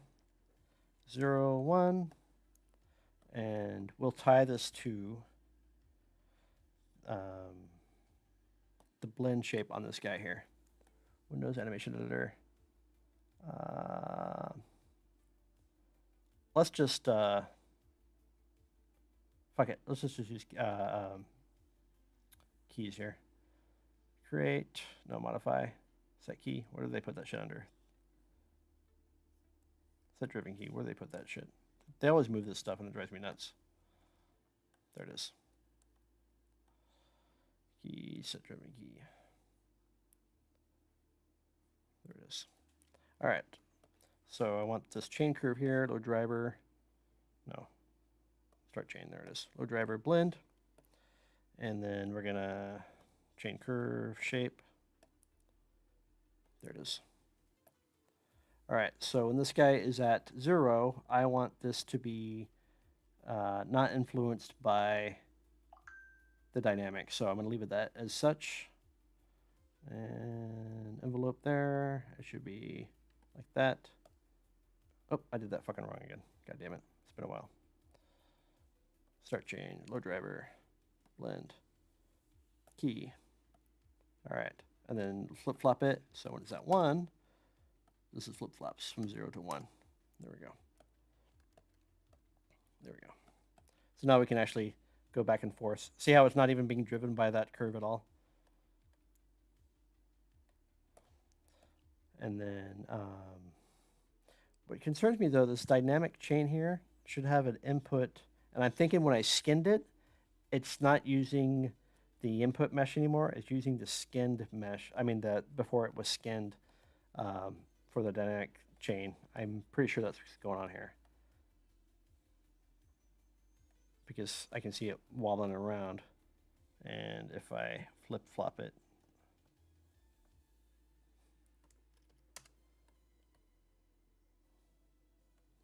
that's actually supposed to be about right. Yeah. God damn it. So to fix that, I gotta go to start chain here. No, the output chain, wherever it is. Chain curve shape. All inputs here. And we're looking for the input curve. See, skin cluster, that's right. That goes in. Fuck, what did I did this wrong order here. 1 second. Windows, node editor. Would be under, where would that be under? It's been a node editor.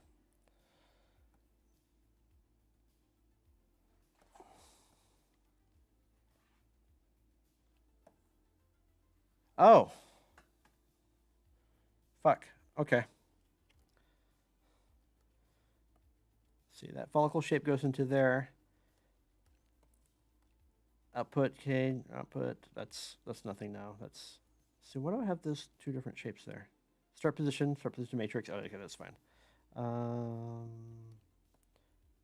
Oh, see right here. See chain input shape here, original. This is going into chain blend. I don't want this to go in there. I want the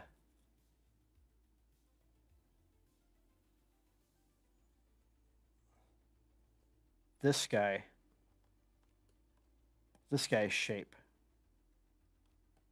to be the original geometry. So it's going to be local here. So we're going to take the world space here, find local there. I want this guy to be that guy. That's why. All right. Now let's zero these out. That happened because of I skinned it after I assigned it to the spline. There we go. Yay. All right, cool. All right, we're good. And the twist works. Okay, cool. All right, get rid of that shit. Delete those keyframes. Don't need those anymore. And now if this just kind of hangs down, see, now we got that dynamic chain going on here by itself. So if I rotate this down and just kind of plop it down here like this. See, it's still off. Why is it so... I'm getting double influences for some reason on this end now. I fixed that part, but now I'm getting double influences. All right. Why is that? Is it because of this dynamic constraint that I have on here? No. Oh, is that because I actually don't need this guy anymore? And I actually was right the first time I set this up, and Where is that follicle here?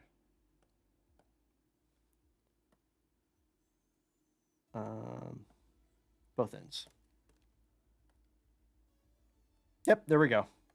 Cool. All right, we're money now. We got this shit. My bad. Twist works. Fuck, that took forever. Yeah, like I said, a lot of the stuff I don't fucking recall anymore. Yeah, we're good. Okay. And then I can make that chain really floppy now if I wanted to bring up the dampening on it. All right, so let's go make sure we got everything together on this chain here. Chain move. I need to have that chain. Start chain here needs to be in there again. Boop. So we're just gonna give you some names here. Since this is solid now, we can use this for other things. We'll call this control stop offset or group, either or. Control end offset. And normally I would like add a stretch to this, but we're not doing a stretch on this chain. We're gonna keep it kind of solid as is. All right, so that moves around fine. So we're just gonna clean up this system here, so we can export this out of the scene if we need to, and just keep its own element. So these guys here, we're gonna group those, and we're gonna call those chain movable. Put the spine in there too. All right, the last thing to check, because this is often an issue with characters with like spine rigs and stuff like that, to make sure the rotation axis is correct. So pull it down here, we're fine, and make sure it doesn't flip when I spin it. Oh, I think we're good. And then I can put it up here. Another nice thing too is I can put a dynamic object at the end of that chain. So like a wrecking ball, whatever, I can just tie it to that end and not have to worry about this in controller, and just let the dynamics fucking run it. And all I have to do is turn off that on that follicle, wherever that follicle is at. There it is. I'm kind of feeling like I want to fucking parent that again, but maybe I won't. So on this guy here, we can just turn this off. Oops. There it is. Base. And it'll flop. Where are you going? Why are you going up? Now I got new fucking issues. What the fuck's going on here? What the fuck is going on? Did I keyframe something that I wasn't aware of? Is there like a weird wind or something? There's gotta be something weird with this nucleus solver here. Wind, air density. Nope, no wind. What the hell? What the hell is going on?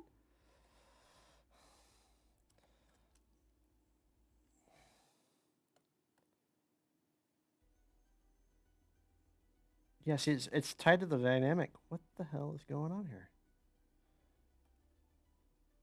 Dude, I'm gonna have to find an old chain system because I am baffled now.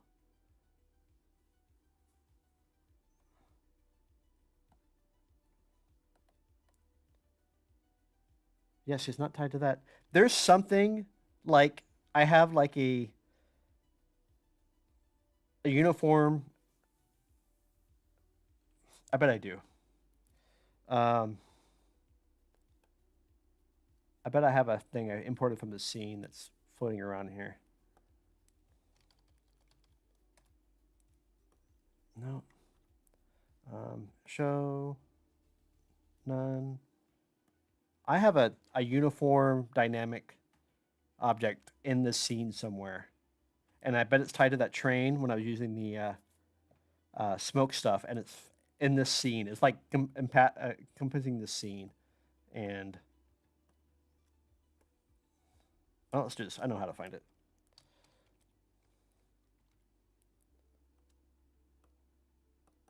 All right, it's probably underneath that. Steam rigid, steam flow. Yeah, I do have something in here. Steam constraint, fluid steam. Is this tied to the nucleus solver? Steam flow. Nope, but this is. And does this have collisions on? It does. Okay, I know what it is. All right, fucking A. We're fine. It's that fucking thing. Put this back where it belongs.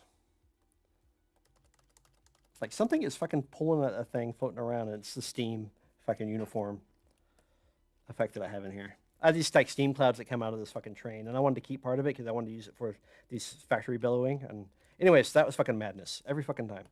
All right, what time is it anyways? 3:30. Oh, we got a ways to go. All right, done with that one. We're fucking locking that one up. We're hiding that motherfucker, and we're just not touching it. We're done.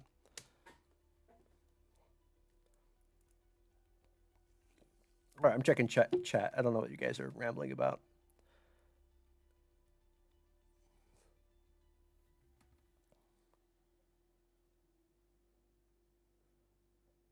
What episode I enjoy working on the most? Any of them that I'm not currently working on?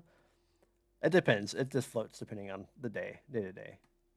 It's scene by scene. It's not really episode to episode. It's kind of scene by scene.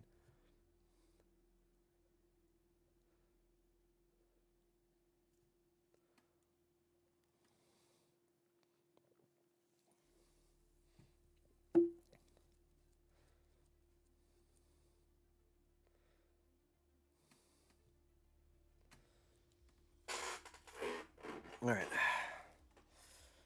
That was nasty. That was actually that chain thing was supposed to be super simple to do, and I was like, what the fuck's going on here? Anyways, back to the bathysphere. All right. So I want to create a little. Let's turn on the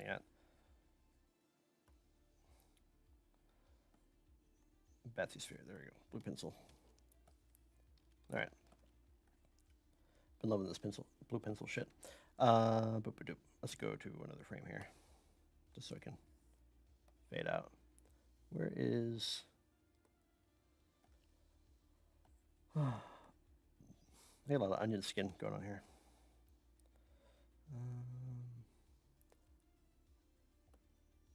There we go. And then remember how to do this stuff. They changed a lot of the way the blue pencil stuff was working, so I'm trying to remember how. Oh shit! You can cut it out like that. That's handy. So just go enter and then enter and then you move around and delete. Oh, come on. Yeah, they changed a lot of this. Let's copy. Why can't I just remove that fucker? Let's remove frame. Huh. Fuck it. Jinked it up already. I'll make a new one. All right, so bathysphere. I'm just going to sketch here for the bathysphere. So we're going to have a chain link kind of set up here. And then I kind of want to make kind of like a shulker box kind of shape. And then maybe some like big latches on the side. And then of course we have our little portal window. Kind of want this kind of shape here. And this is where our chain's going to be tied to.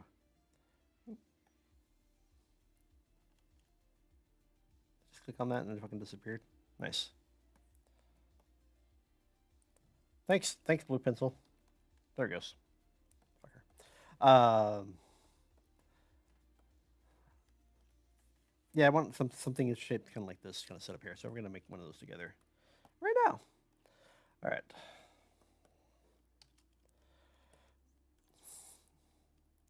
All right. What size is that? I kind of want this to be a little bit smaller than that.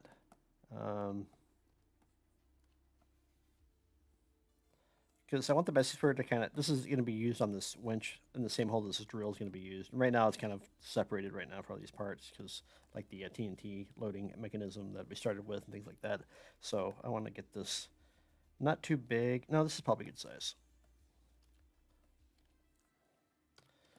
All right, so let's go ahead and extrude this up here.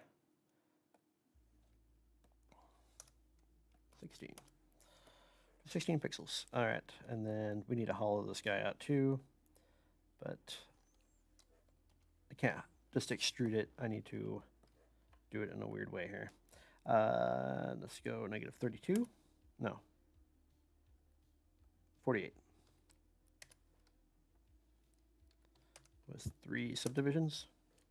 There we go. And then we're gonna have a window here, window here, window here, window here. So this bathysphere is going to be lowered below the bedrock.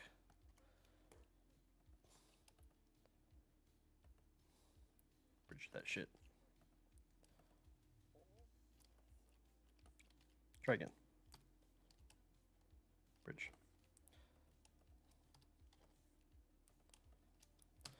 All right. And then I want to kind of give it that shulker shape I was talking about in that sketch there. Yeah, so I want to, let's just do this. I can grab it.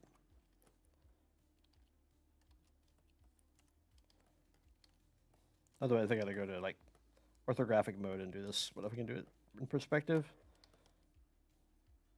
Cool. All right. Oh, you know what? It's actually fucking smarter for me to do it the other way. Sometimes I'm a dumbass.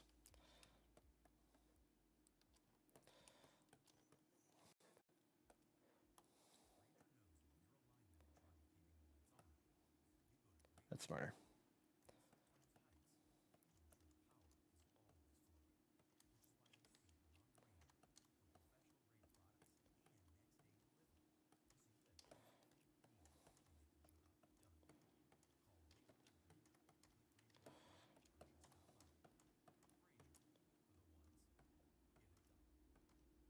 Is that commercial on the fucking thing? Oh, you know what? I didn't even realize there's been commercials on the other fucking stream.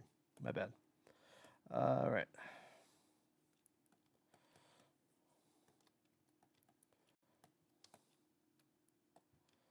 There's that. Okay. Sometimes I use smooth shape just to subdivide just to see if there's any holes and stuff in there. I'll just get this solid. Soften hardened edges. Boom. Lovely. All right. And then I want to make a bottom for this. I kind of want to give it a plumb and stuff like that as well. I just realized that into my tunes was right then.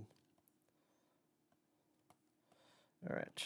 So this one here, I'm going to just cut that out. Oh, you know what? We can just do this. Sometimes I am a dumbass.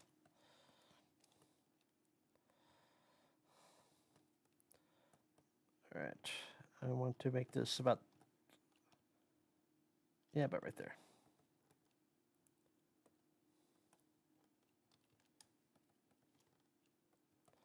Bum, bum, bum. 16. So I'm just extruding this, just making these shapes here. For me, sometimes this is just a little bit more therapeutic to break out the sets this way. I want to extrude this out. Wrong way. Negative 16? There we go. And sometimes to break up the monotony, I just start doing these in weird ways, even if it's kind of unconventional.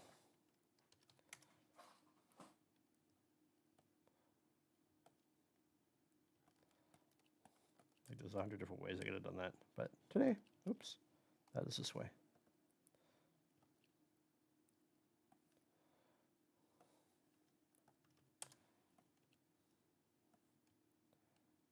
Boop, there we go. All right. Because I want to keep this all one piece here. Sometimes I'll do these with individually blocks, but depending on the type of material in here and translucency and things like that, I don't really want to change that. Oh, see, I did make a top over there. Motherfucker. Thought I did. All right. And then let's use 3 of these, or 2. Let's do 2. So I'm just going to cut a section off of that, extrude that one.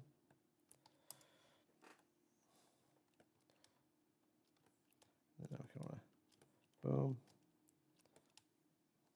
And like I said before, we're just making this little Batsy sphere thing. Kind of work like a plum. And then some of you use glass panes, but I actually want to use traditional glass blocks on this one. So we're going to do that. I'm going to just assign a transparent node on this right now. We'll just fucking pick a preset here. across is fine.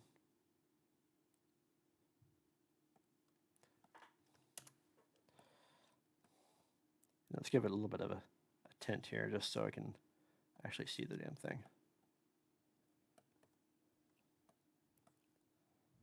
Oh, that's the wrong one.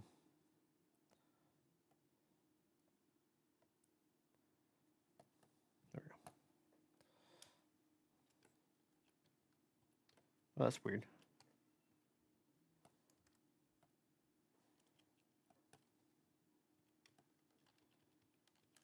Huh. The way it's doing this. Oh, I know why.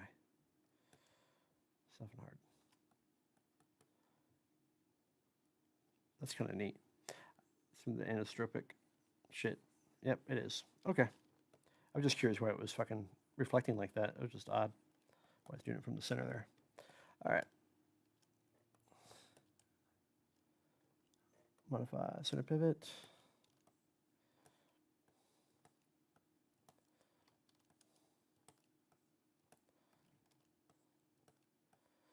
And then we get our chain. Chain move. Oh, that's our old chain. We don't want that one. We want chain move. You know what? We take our old chain now for a as a stand-in. All right. And I think I want to lock that into absolute on the grid, so we can just have everything snap to the grid here, because it's one of the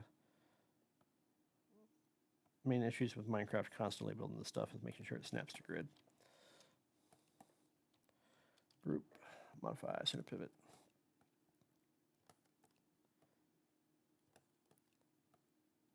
Lovely. And I think I want another block at the top there. So I'm just going to grab a block from somewhere. Hey, this guy over here. Hey, buddy.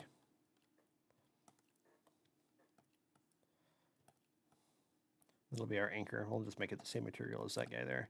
And the bottom here has a weird plumb at the end of it. There's a reason for it. I don't want to kind of give it away, but I am going to drop part of the shape there on there. I actually need this a little bit longer. Maybe something like that. And I actually need some staircase stuff on there as well. Perfect. This is what I was talking about, pulling in old sets. It just makes it easier just to grab pieces that I need. And for orientation of textures, I have a solution for that, so I'm not too worried about this at the moment. Okay, why aren't you centered? Is it this thing that's not centered? Yep, all right. So if I just like take this, right, if I just flip it wrong, or if I rotate it 9-degree angles, the textures aren't going to line up anymore. So depending on the type of material that I'm using, I'll end up rotating the UV map just so the orientation will line up correctly. But right now, I'm just more concerned about geometry, because I actually can lump all the lump sum of all these objects and just fix the UV mapping on it all together. You know, let's do one of those real quick. So, oops, forgot the guy right there. So I will actually grab all but the stairs, like something like this. I'll combine it. And then I will go to UV editing. This is the old traditional ways to do this kind of thing.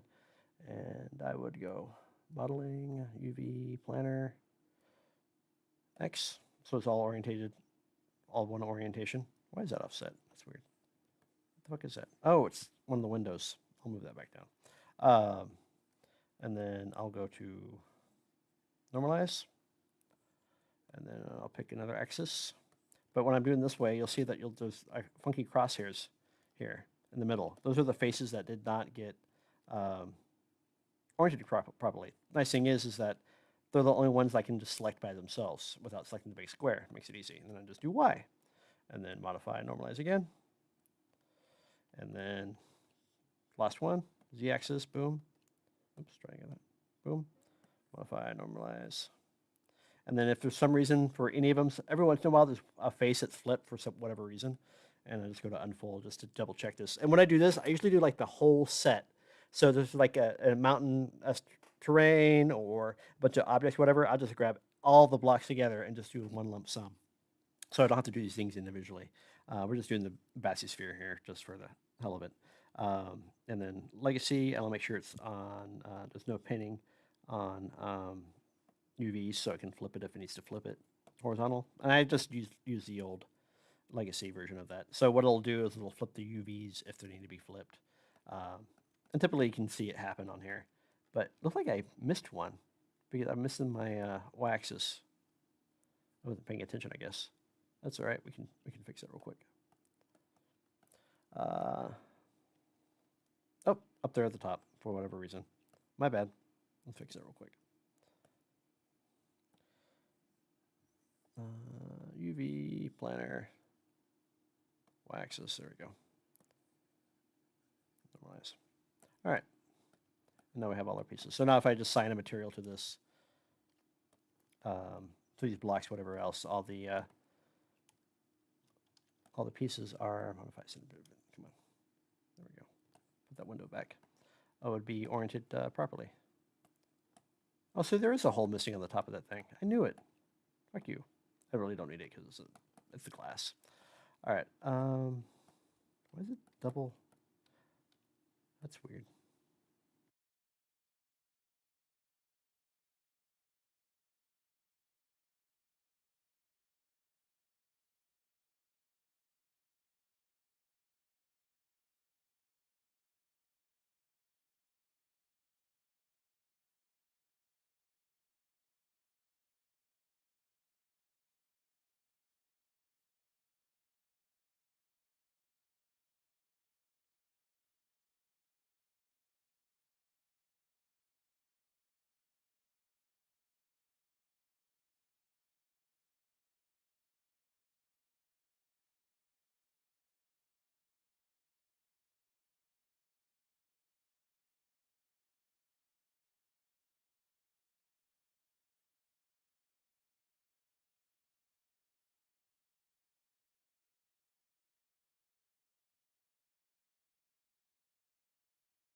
Hello, hello.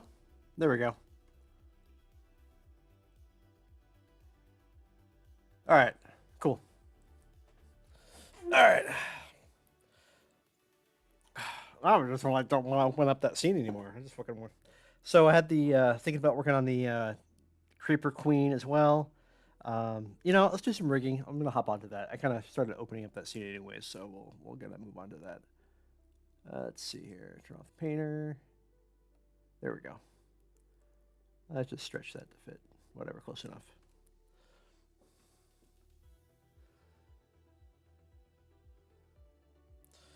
It's beautiful! I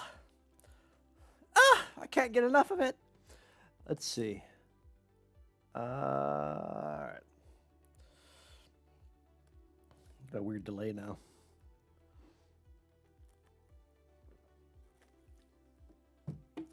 Hear me chug. All right. So I in the same actually set, there's a like a manufacturing thing going on with a bunch of TNT, and then we got this. I was like, I need a bunch of TNT fast, and I need to be somewhat practical besides just slaying a bunch of creepers constantly, because in the scene itself, it'll just take too long in that process.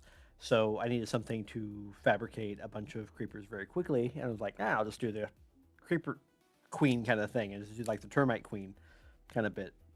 So this is what that is. Let's turn off the fucking that.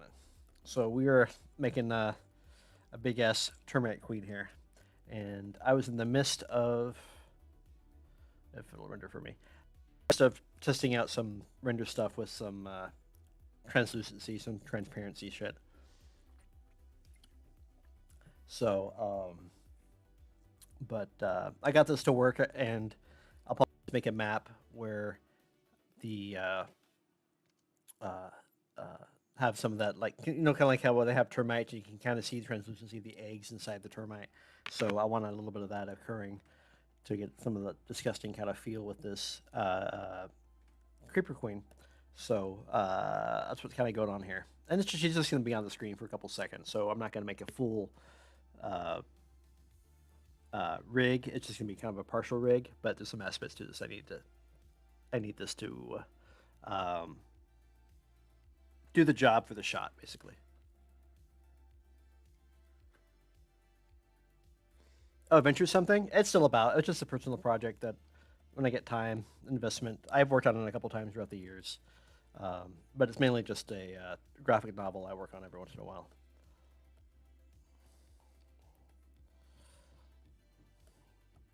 All right. What was I doing with this piece? I was trying to remember. Oh yeah, I was testing out that shit. That's right. So I was trying to. Oh, that's right. I recall.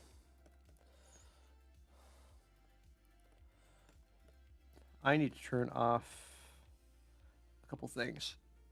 I was trying to remember where I left off on this thing. Let's see. Depth, blah, blah, blah. I'm going to just turn off this transmission for now. Just to make this a little bit easier to work with. And, yeah. Get rid of you. We're going to finish the UV mapping on this guy here. I was trying to figure out which way I want to sew these things together, because I want to kind of keep a little bit of gap in between to get that stretchy part of the torso. You can kind of see the creeper's face in that one. So I got the little leg right there. I got the little back leg right here, and I just have a temp texture on the moment that I kind of splashed together. So right now we're actually gonna UV fix a couple of these blocks here, so we can actually use them for part of the rig.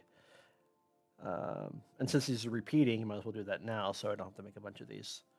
So I'm gonna kind of cheat on this UV a bit, because I'm not gonna spend a lot of time on something that's only gonna be shot once. So I am taking these UV edges here, and I'm just pulling them in just so they don't have that bleed, and just stretch out the top all the way across, because I'm a cheap motherfucker. All right, so I want to do that, and then something like that, and this motherfucker right here, same thing. Let's go ahead and squeeze those ends a bit. This is totally hack shit, but Saves me time. Some of the only reasons why I get away with some of this stuff. All right. This guy, we can get rid of him because we're just going to duplicate that guy over there. Should be a 1. 1. Now with this on the absolute. So we can snap to grid. We keep that grid nice and locked. All right. So I want these to all be one piece because I'm going to have this kind of stretch and pulsate a bit. I don't want to have these individual subdivisions showing through the translucency. Since this is going to be like have this translucent, transparent thing going on, I can't have these slices in it, and they'll be visible from the outside. So I got to make this whole her whole torso, whole thorax here, or abdomen, sorry, one chunk. So I got to kind of sew these pieces together here. So I'm going to continue here with the cheating these UVs here.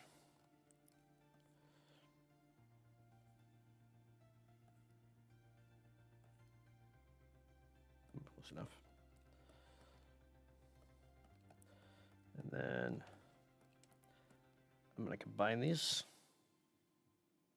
No, I'm going to not combine that one. I'm going to combine these 3. Yeah. Then what I want to do here is add some slices on here that I can kind of merge these together. And usually I kind of subdivide it perfectly, but I'm just going to eyeball this motherfucker. Usually keep this stuff on the grid, but not today.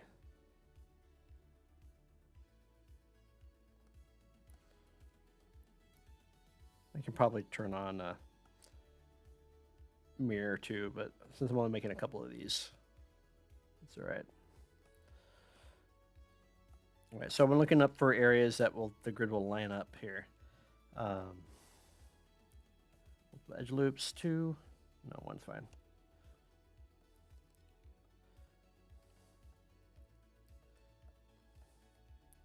That's fine. That's good. I don't need to subdivide those ones on the side. I'm just doing what's necessary for the shot here. All right, since this is kind of set up here, I'm going to go ahead and take all these guys here. I'm going to expand them just a hair. And actually, I can just expand this one just a hair. Just a tiny bit. And I'm going to boolean these. Separate.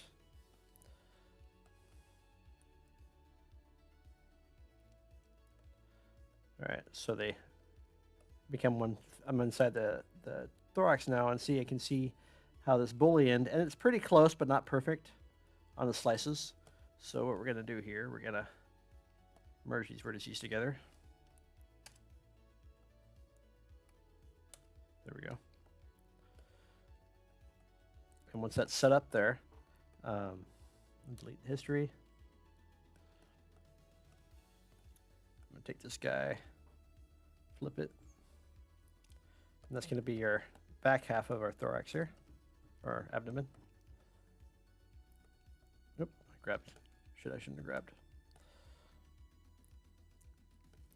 And these guys here, combine. And they have faces in the center here. I'm just going to grab those faces in the center. You can kind of see right here. Let me get rid of those fuckers.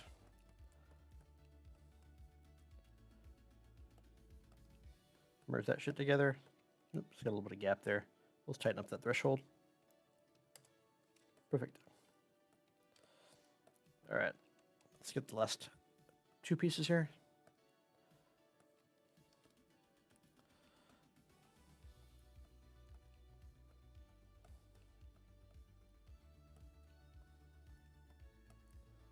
All right, that's good to me. Do the same thing here. We're gonna grab this piece in the center here. Just expand it just a hair. Booleans, union.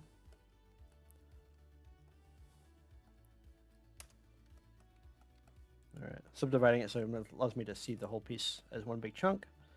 That's about right. The end here I'm not worried about. I'm going to have these segments, these pieces here, be a little bit different on the rig than the rest of this torso here. And plus it's going to be more solid up here. It's not going to be so translucent. Most of the translucency is going to occur back here, so I can kind of cheat that. I've done this with like fish rigs before, so that's basically how I'm treating this process.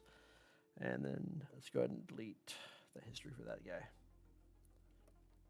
All right, so we got this chunk here. Now we can use this as our part of our rig.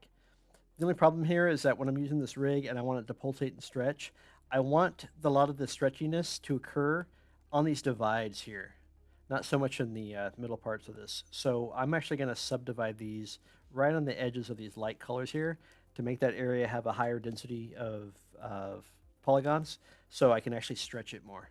And it'll be the section where I kind of pulsate it. All right, night, dude.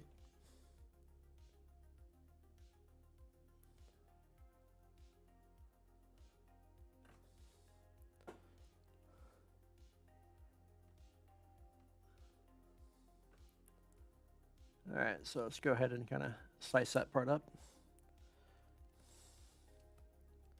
And also make it easier to set up the joints. You know what? I'm just going to eyeball this too. I'm just going to eyeball the other ones together. We'll continue that process. We'll just kind of get it right on that line there. It doesn't have to be perfect, but closer the better.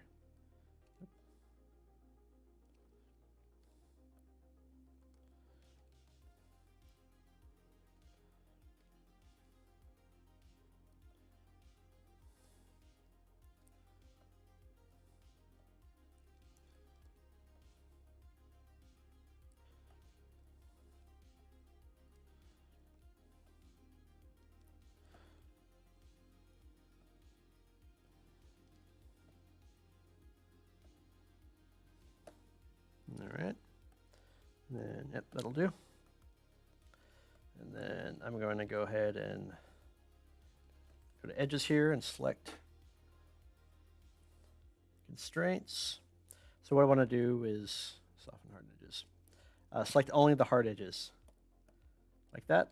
And then I'm going to go ahead and go to edge loop. So if there's any corresponding edges that need to be looped around, like these edges here for the top here, I want those. I want them. So I'm going to go ahead and select those guys here. The reason why, because on these cross sections here, it can get a little bit chunky on the subdivisions. So I want to make sure I crease those as well. Oh, I realize that goes all the way down. Well, I'll see how it works. If it gives me trouble, then I'll go ahead and do plan B. All right, crease. And let's crease the center one too.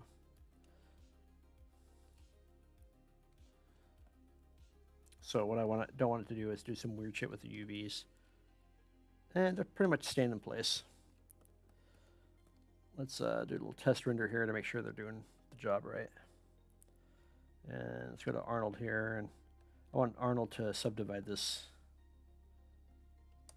a couple more times on its own so we get a nice edge.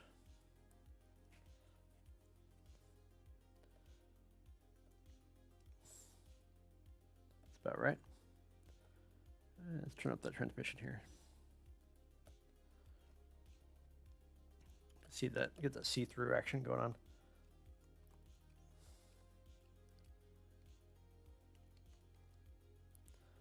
Let's get a little sphere here or something like that so I can try to see what's in the center here. The whole thing is to making sure that this translucency feature works.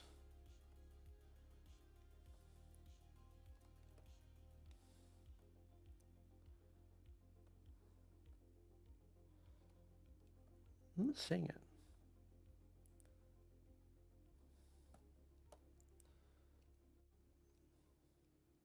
See, it's working, that's not deep enough. Let's go 16.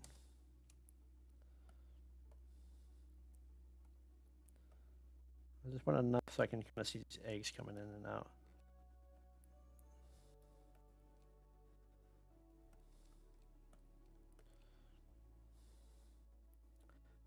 I'll change the resolution here just to... Oh, don't be locking up on me again. Oh, you motherfucker.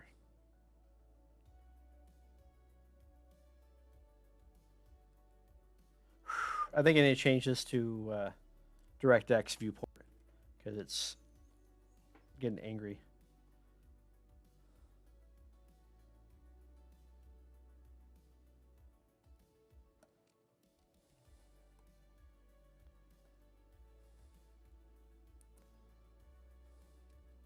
All right, there we go. Now I can kind of see that ball there in the center, kind of starting to show through. So now if I have like eggs passing through and stuff like that, I'll be able to kind of get the little bit of the visibility of that action going, which is what I wanted. Because I wanted kind of this gelatin kind of slime thing going on, so we can get that translucency. So all right, it's working. All right, we don't need you anymore.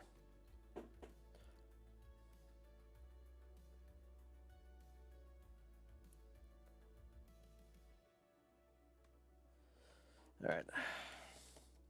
All right, let me get some joints in here. So this is not too different than that. Going to be different than that. We're actually going to do two things. We're going to actually have this a dynamic object and hold on. I'm thinking which kind of rig I want to do on this thing. You know what? I want to do a segment of a rig that I usually do for like arms and legs of other characters. I think I'm going to do it for this. And it's just a really common way to fucking rig cartoon appendages. It's just very stretchy and squashy, and I think I'm going to do it with this rig here. So let's set that up. And it's pretty straightforward. All right, we need some joints here. Rigging. It's probably good for me to review this too. I haven't done one of these in a long time. All right. So I want this to kind of be in the center here. So it's gonna, and I only need like 3 joints. 1, 2, 3. Do I want it at the bottom? You know what? I want this at the bottom more. I'll just like right here. All right. So this is gonna be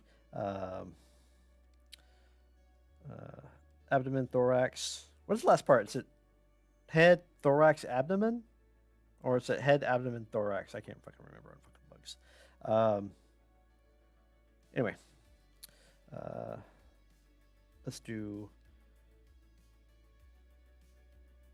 FK. Oh, one joint. Let's do FK. Joint. Let's do this way. FK. Joint. Oh, one. There we go. 3, 2, 3. All right. All right. With that set up there, I want this to be. We need another set of these. And this one, I want 1, 2, 3, 4. Oh, we can have a bunch on this one. All right. Let's go to the bind joint. Bind joint. These are the ones that are actually going to be skinned to the bind. So some of these joints are going to be driving the. Yeah, see, this is how I should have named it.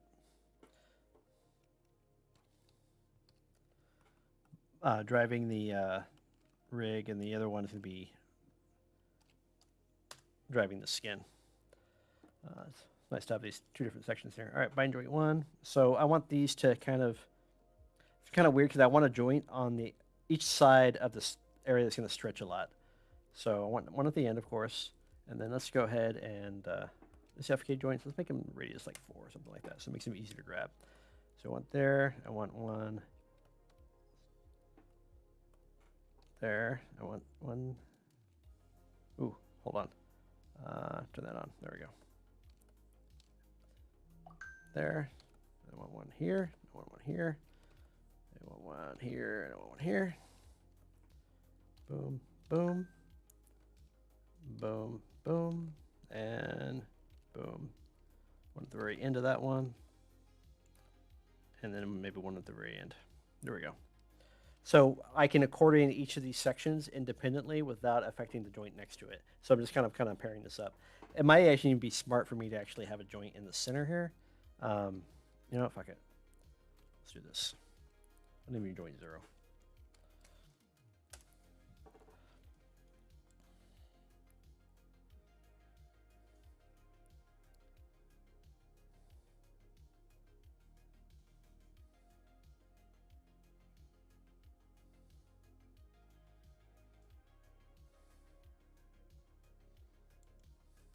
Bum. All right.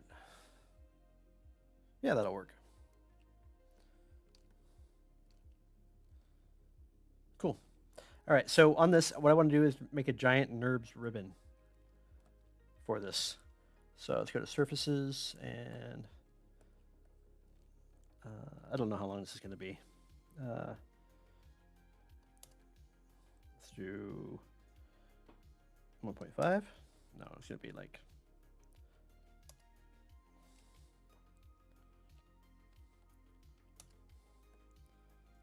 Let's kind of in the center. We just need to get this thing kind of close to the center. It doesn't have to be perfect.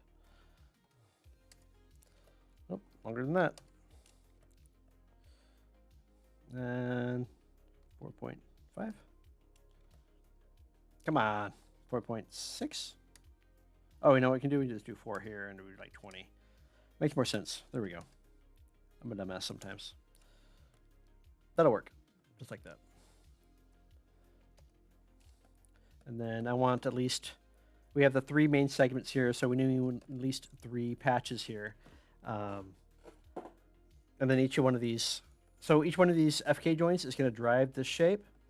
And then what we're going to do is we're going to use hair follicles and map each one of these individual joints to this section here. And so what this does is, since it's a NURBS curve, and it's going to be kind of like, think of like vector, it's going to be driving on Benzer math. I can have a really smooth, gummy style control with this like ribbon. They call these like flexi curves, and there's a bunch of different terminologies used for this format. These are great for like muscle driven systems and stuff like that as well. They accordion really well. So let's get that up there, and I'm gonna just hide this thorax or butt, queen slug for butt for a second. I'm gonna shrink this down so it's pretty much centered here. I just need to be close. I don't need to be perfect. Oh no, you know, I like it like right there. We'll do that right there.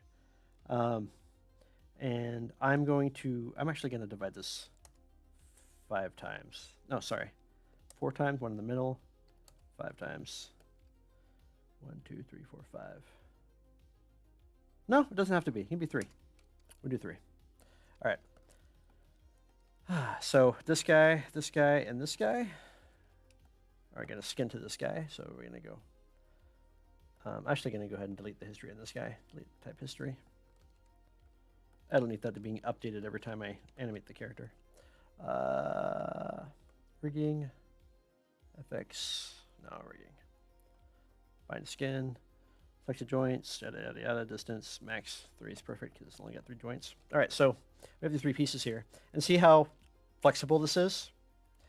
And this is nice because once I map the other joints to this, we have a nice smooth transition, very, very gummy, very elastic feel with this. And this is why this like technique works really well with very stretchy, squashy cartoon characters, stuff like that, with the appendages and things like that. And you can get some orientation with this. You can get a lot of different values from this in the process. And the more segments you have, the more accurate you can get.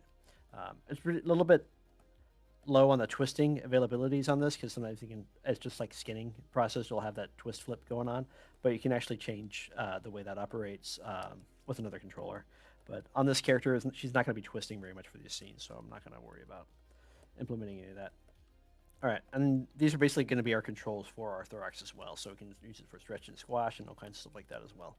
And at the moment, we're going to make another curve here. We're going to curve, and we want to do the same thing here. I want to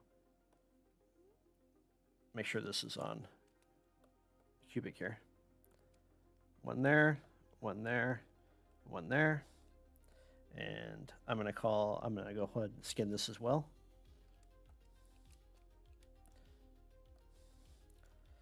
And let's see, this is going to be, yeah, skin, bind, skin. I should bind it almost identical to the NURBS curve since they both work off the same math process. Oh, no, it didn't. Did I miss a thing? I did. Hold on. Try again. I missed a step. Modeling, curves, rebuild curve. I need to change the amount of segments on this because right now it doesn't match the other one. So maybe 3. Oops, sorry. Come on, motherfucker. I apologize to Maya. Sorry, Maya. Oh, fuck you. That's pretty close. Close enough. Fuck it. All right. Try that again. 1, 2, 3. That. Rigging. Skin. Bind skin. There we go. There we go. So this guy here is going to be our calculator for how long this is, so we can use the math for this to figure out how much stretch and squash we're having on this torso. And it can be controlling a lot of other aspects as well. So I'm going to type in down here, Mel, I'm going to go arc, length, dash, create history, 1. So what it does is it gives me an info node that tells me exactly how long this curve is. So if it starts stretching or squashing, if it's greater than or less than a certain value, it'll start implementing. I can use that math to scale things or shrink things and do all kinds of cool stuff with it. So we're going to use that as well. So we're going to call that stretch curve. And we'll call this, let's fucking use torso. I can't remember if it's thorax or whatever. All right, let's see. Thorax curve, and then this is torso nerves. Fucker. Let's see. That's fine. You know what? All these guys right here, I need to actually rename these. I'll do that afterwards, actually. All right.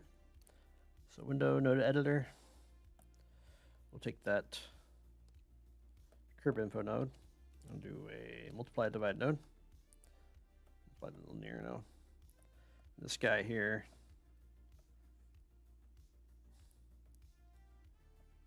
Arc length is it. We're going to use that guy later. Multiply divide. There it is. Arc length goes into all 3 of these for now. So go divide, 1, 2, and then we need another one of these. And this is going to be power. And this is going to be, what are the powers of the thing? Like 0.5, I think, or negative 0.5. Oh, you know what? I need to drive all these other values in here too. Do I?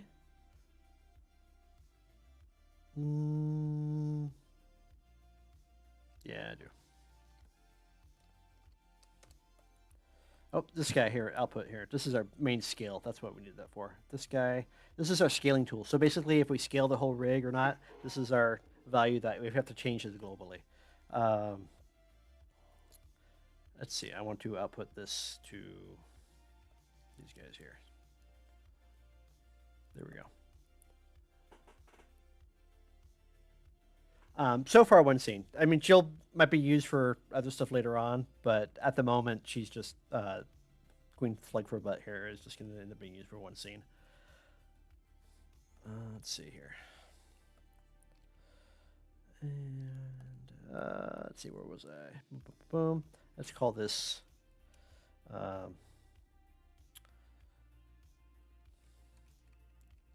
torso.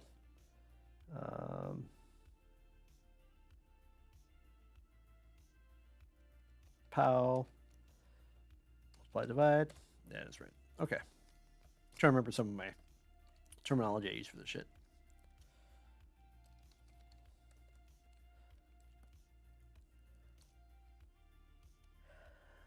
MDL. There we go. All right. And then this is also going to be tied to each one of these joints for the scaling. Except for X, let's see, except for X. When X is length, so X is going to be, oh, fuck, how did I do these?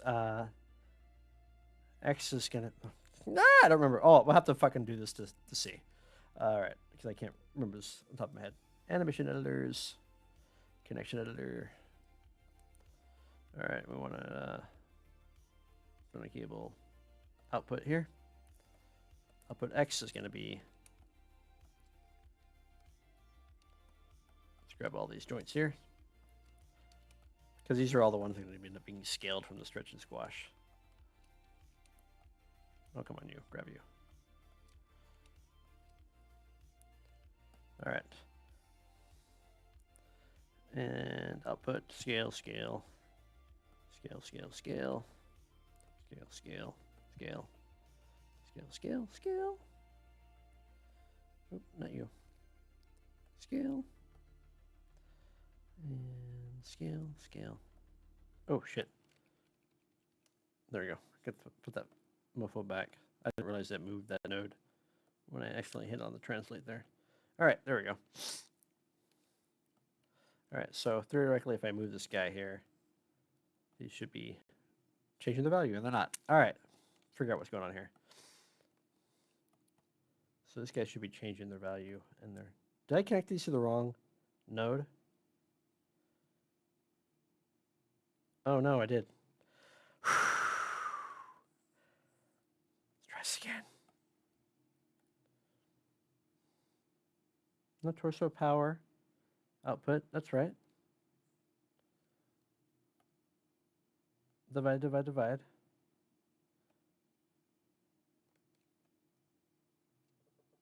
What's going on here? We got a boo-boo.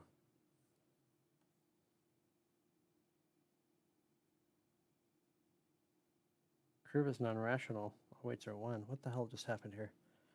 Something is weird. All right.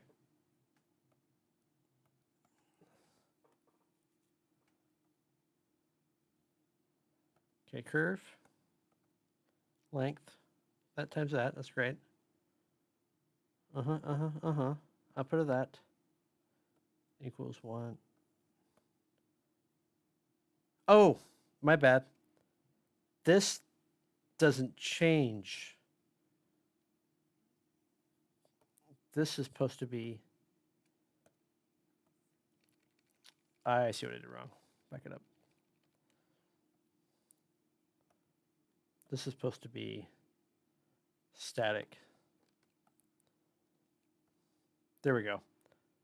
So stretch, squash. Okay, this is backwards. This is supposed to be 0.5. So these get longer. Those get shorter. That's right.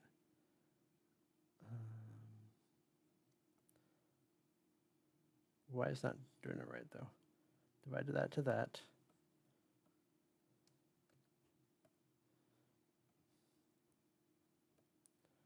We're just doing this backwards. -1? -1. My bad. Yes. Squash, -1, +1. Okay. -0.5, -0.5, 0.5. Yes, there we go. Whew. Sorry, it's been a while since I've done that fucking value. All right, let's put this guy back. If I remember where he goes. Shit, I should have just fucking keyframed that. Whoops. 7 and 0. There we go. Make sure that's at 0. All right. Yep. Okay. Before I mess with that again, I am going to put some controllers on here.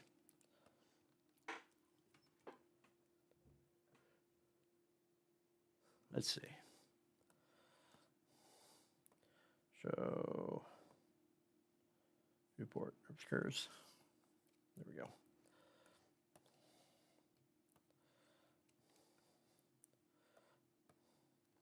All right, we'll call this torso control 01, and we'll freeze that, edit, leave a type, history, group that together, boom. Let's put that group right where it belongs. Make sure everything is zeroed out. All right, and we'll call it torso control offset or group. I usually use the word offset, but it's the same thing, group, offset. It just depends on what job it's currently doing. All right, this will be 2. This will be 3. Let's go ahead and name those.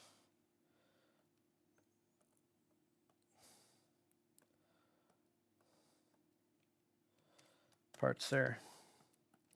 So the driving joints are just going to be paired to this. This is just making the controllers for these, so I can move these joints around without actually having to physically move the joints. I can just use controllers to drive them.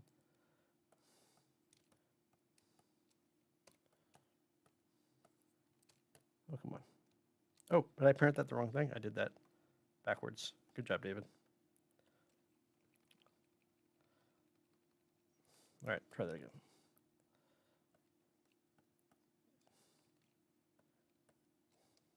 There we go. All right, now we got this. All right, let's get our little hairs on here. All right, so we got, this part's gonna be a pain in the ass, because usually these are like in the center. So like evenly spaced throughout like an appendage or whatever. But since these are grouped like this, it's gonna be a little bit more pain in the ass. And then it's gonna be even weirder because each two of these are actually gonna be paired to one hair follicle. Normally you have one joint to one hair follicle, but so I can get that stretch in the torso in between each segment, and I can actually manually control that if I wanted to. To allow that and not being stretched with the whole piece, each one of those has got to have its own little control to fucking do that. Or they can all be grouped to one controller, and you can like an accordion, basically. That's basically what we're kind of making here. We're making an accordion with some in between segments that stretch more than the others.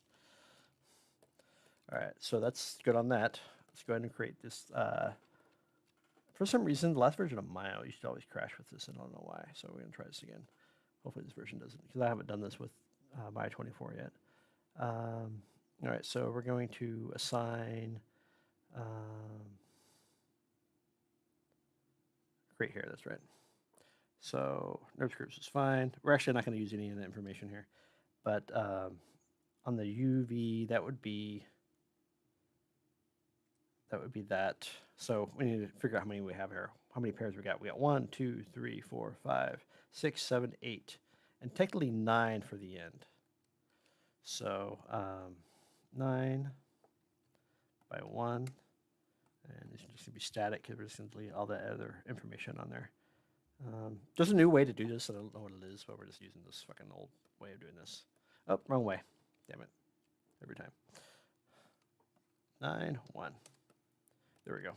So see each of these hairs here? They're going to be, oh, did I do too many? 1, 2, 3, 4, 5, 6, 7, 8, 9. 1, 2, 3, 4, 5, 6, 7, 8, 9. No, it's right. It's just spaced weird. You can see these hair follicles here and see how they're mapped to that nerve surface very evenly. That's what we're going to use to drive these individual groups of these joints. And so this is going to keep that nice gooiness throughout the entire torso.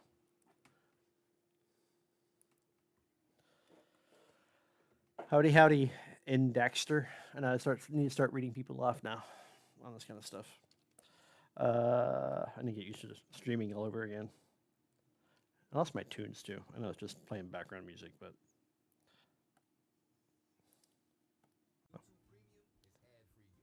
no, fuck off YouTube.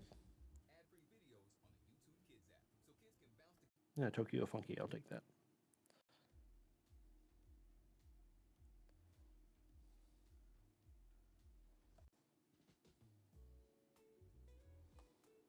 All right, give me that lo-fi.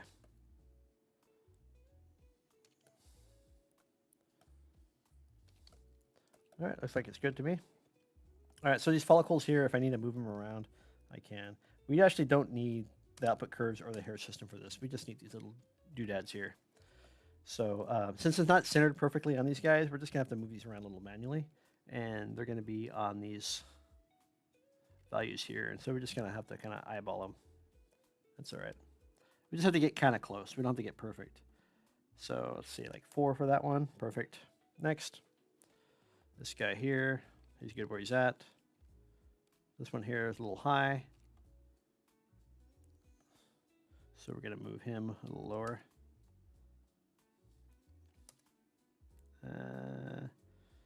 8-6. No. 9-2. 5. 3. It's fucking 3. Good enough. All right. 4. Ooh. 420. 430. Good enough. All right. 560. Ooh, that was good. 5.565. All right, this one is 710. Nah, it's 7. Oop, that's actually right on the money. That one I can have our time to grab the joints in the way. There we go. 820. Ooh, 827. Not good enough. And then last one here. And this is right on the end here. I think I... Oh, actually, I don't need that in one. That's right. That's why I was counting that weird. I just need that to be on this group. I'll just tap it on the screen. Like, fucking can see that shit. 9? 9 works. Oh, look at that. 9's perfect. All right. So now with these guys here, I can actually just grab these 2 joints here and just pair them to that hair follicle. Sometimes I'll group them. You know, it's probably smart to group these, actually. Oh, we got a joint here we don't need. I didn't realize I did 2 of those. All right. Group. And then it goes to that one there. Next. Group. I'll just kind of go down the list.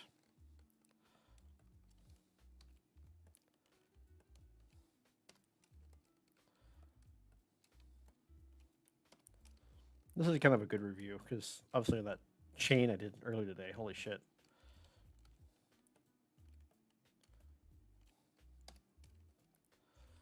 That was a mess.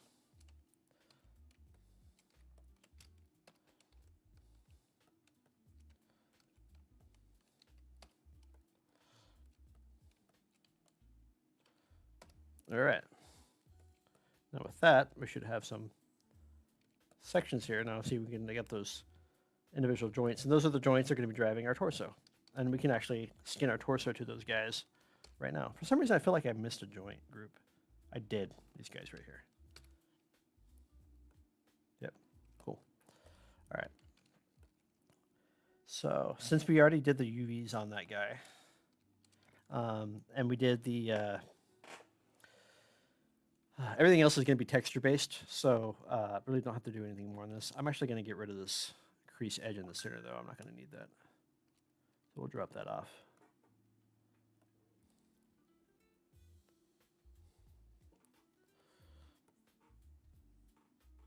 Yeah, that'll work.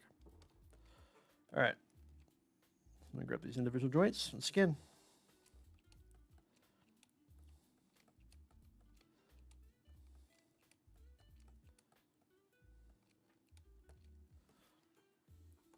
Rigging, skin, bind skin. I'm going to actually have this on 5. That's fine as is. And we should actually have some. There we go. There's our fucking caterpillar. Oh, there was a joint I missed. Damn you. All right, you go and do this joint as well. Group that. Modify, center pivot. There we go. There we go.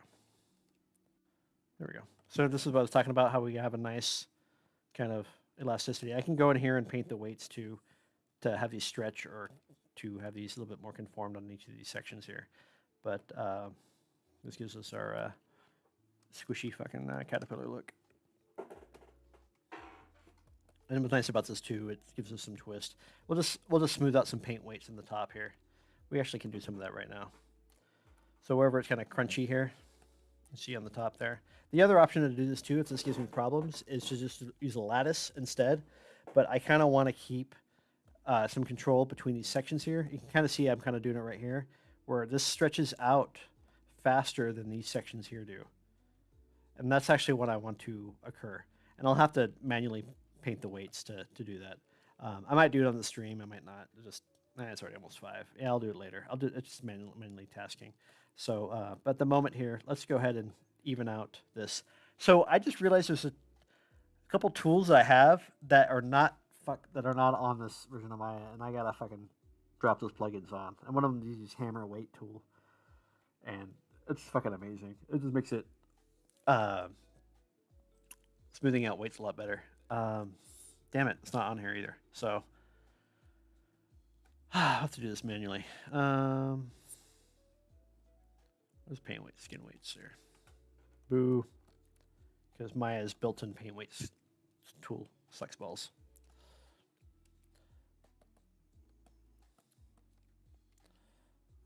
Smooth. Yeah, this is gonna be a nightmare if I do it this way. Ugh.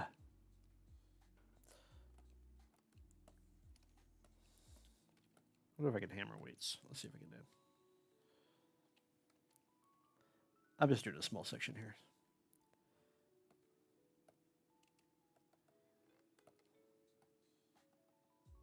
Oof, you are having a hard time.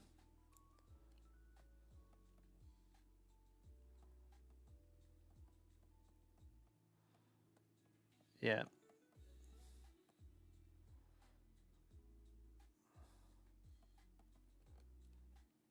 Damn, this sucks. Yeah, I just realized a tool I don't have and I gotta install it.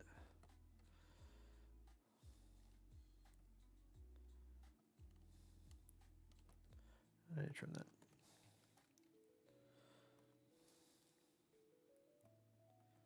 Yeah, see, hammer kind of works a bit, but not great. And it fucking takes forever.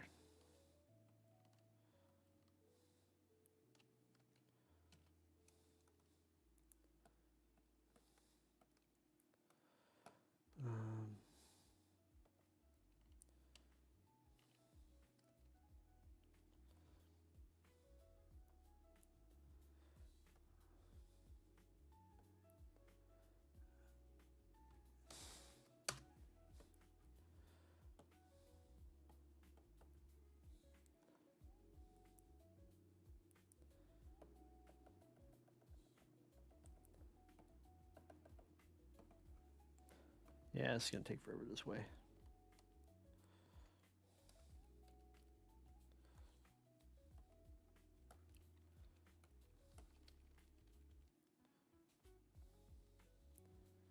I'm just seeing if I can get this part here working or not.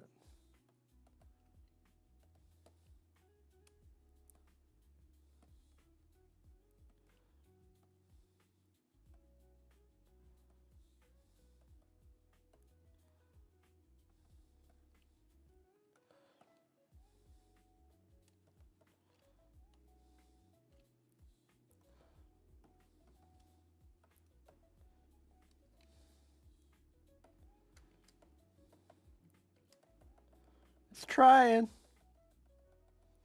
The other smooth weight tool that I had works on proximity, so it doesn't matter what the density is. And Maya's smooth weight tool works on the density of the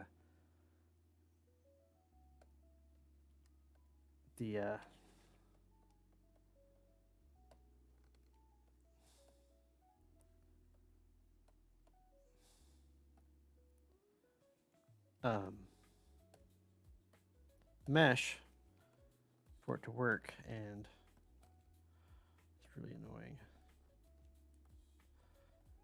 So I think what I'm going to do here, I mean, I can get it to slowly start working. It's a little bit better now than it was before, but I'm just going to try to reskin this at a higher rate here. So let's go to Animato, skin. Let's flex all the joints that's tied to that skin here.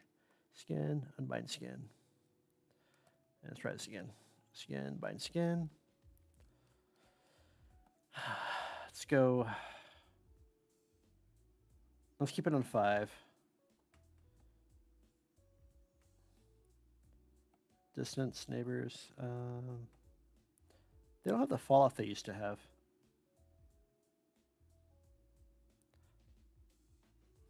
Let's go ahead and do geodesic voxel. Let's give it a shot. Doesn't always work.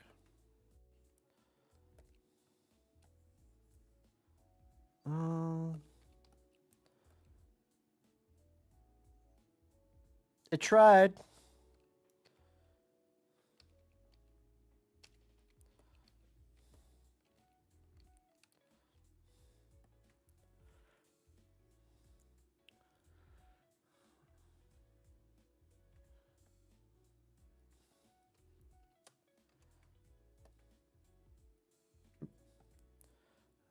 Skin, unbind skin.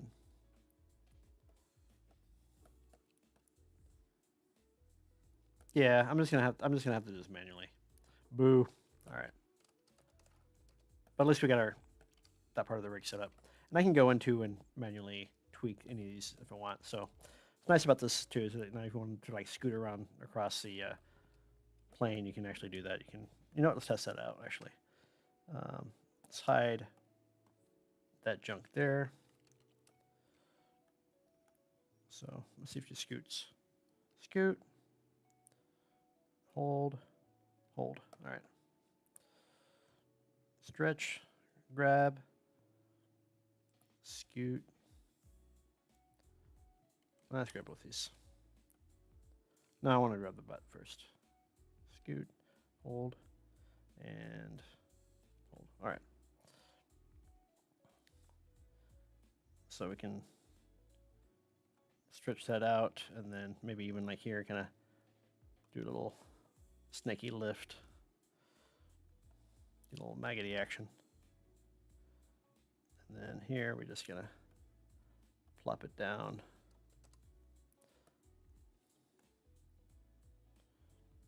Oh, you know what? I don't really want that. I want that like that. So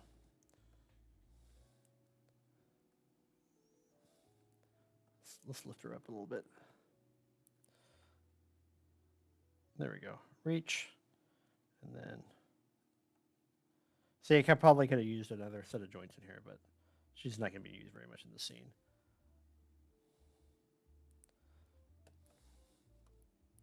It'll do the job. And then a little bit relax. So yeah, maggoty. And then make sure she can bend up, because she's going to be a situation where she's going to look up a bit. All right. So here's a situation. So this joint at the end, this controller at the end, is not pulling the NURB surface as tight as I want it to be. I want to be a little bit tighter on that curve. So I want to be able to turn this and that curve bend a little bit tighter with this instead of being a little bit sloppy here. So you can kind of see here it starts to, but then all these other joints are not really following it very well. So what I'm going to go in here and do and manually is go to General Editor, Component Editor here. And you can do this with manually, like skin weights too. I want to have all these values at the end here at 1. So I can turn off the joint there. Have a little tighter control. Like these guys here. FK2 joint is really tight to that guy. I really want some more influence on 1 here, so I'm going to go 0.25. There we go. Let's pull him towards that joint a little bit more. Maybe even further. Maybe a 0.3.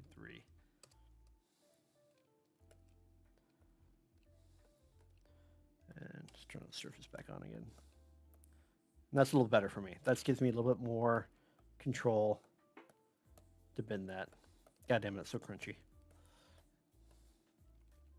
All right.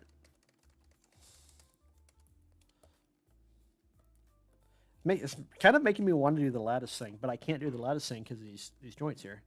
So back to this situation I was talking about earlier, is that I want to be able to accordion each one of these sections here on their own.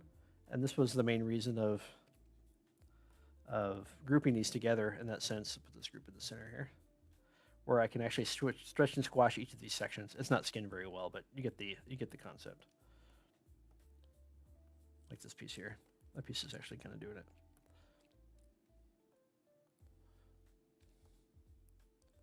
And this piece needs to be centered.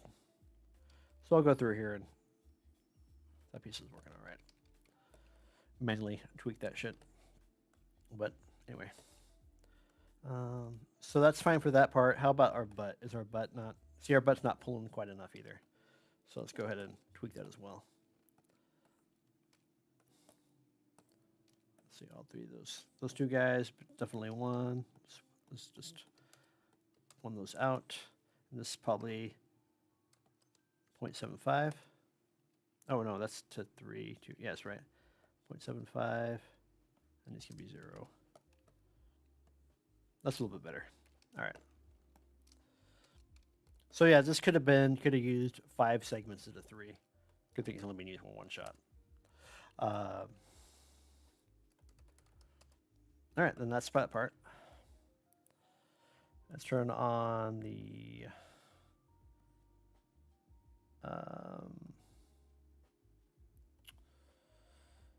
other group here.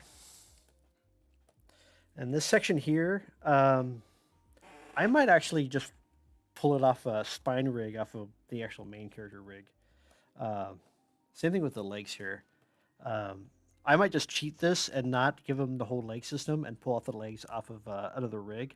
I wanted to make these 4x6s like they are regular creepers, but I realized because of her size, and I'm going to need these to kind of flail around a little bit more than what the creeper can do.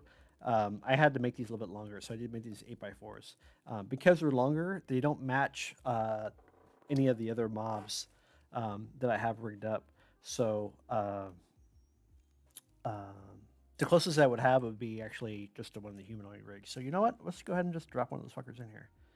Let's usually I use a reference, but on this one we need to actually go to Minecraft here. There we go. Yeah.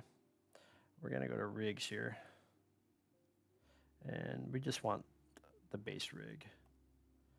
Let's see. That guy right here.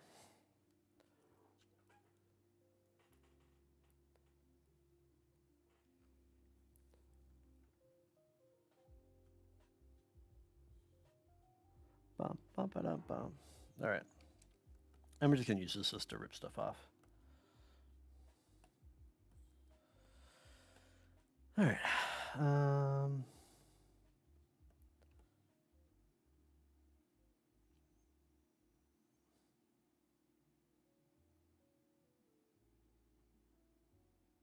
This is not the right rig. This is like an old. Whoops. This is like an old fucking rig. Hold on.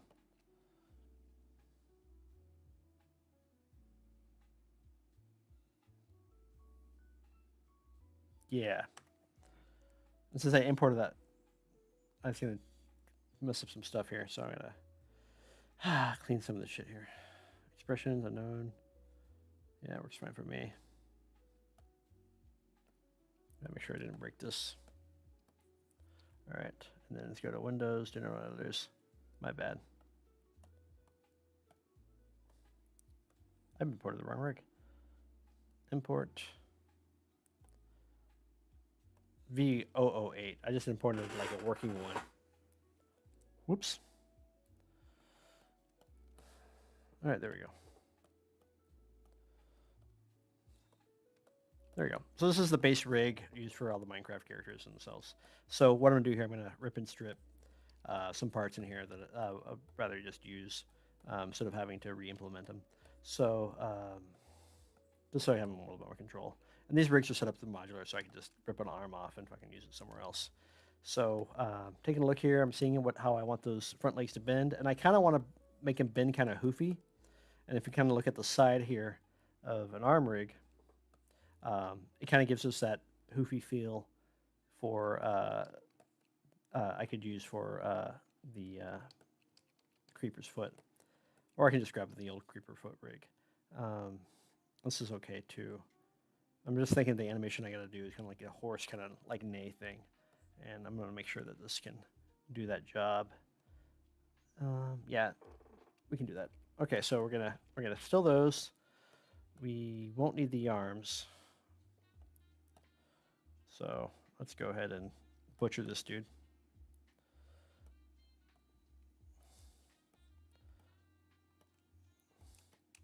Sometimes it's easier just to do this backwards. Arm constraint, boom. Head constraint, but we're not going to need the facial controls for this. Left arm chain. Oh, you know what? This is what I was kind of talking about earlier that we basically did for the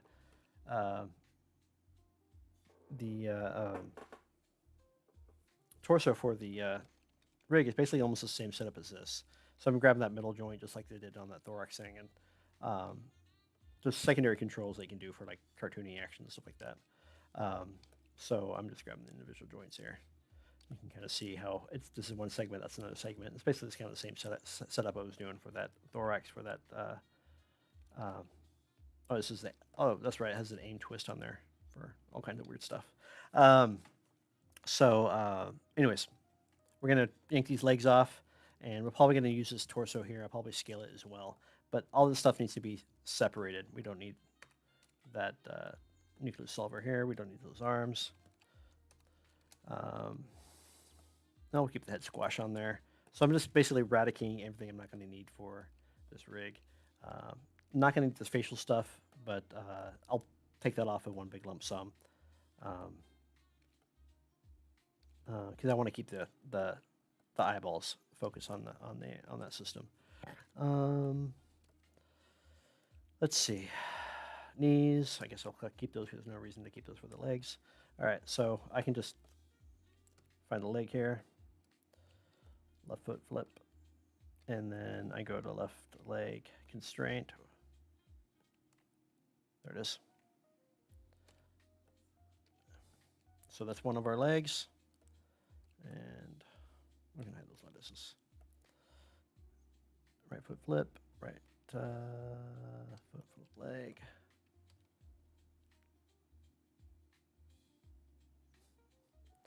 I just realized I don't actually need to be ripping these off of this torso. I just have to move them to where they need to be, so they can just stay where they're at. And the torso, same thing, and the head, the same thing. Okay, so actually all I have to do is just change the constraints on these guys. So I was gonna reskin this, but you know what? Fuck that. We're just gonna not. No, I can wrap it. I can wrap it. So we're gonna take this creeper leg here, and we're gonna do the UV mapping on it first before we go anywhere. All right, let's see here. Yeah, it's one of these guys. Not that one.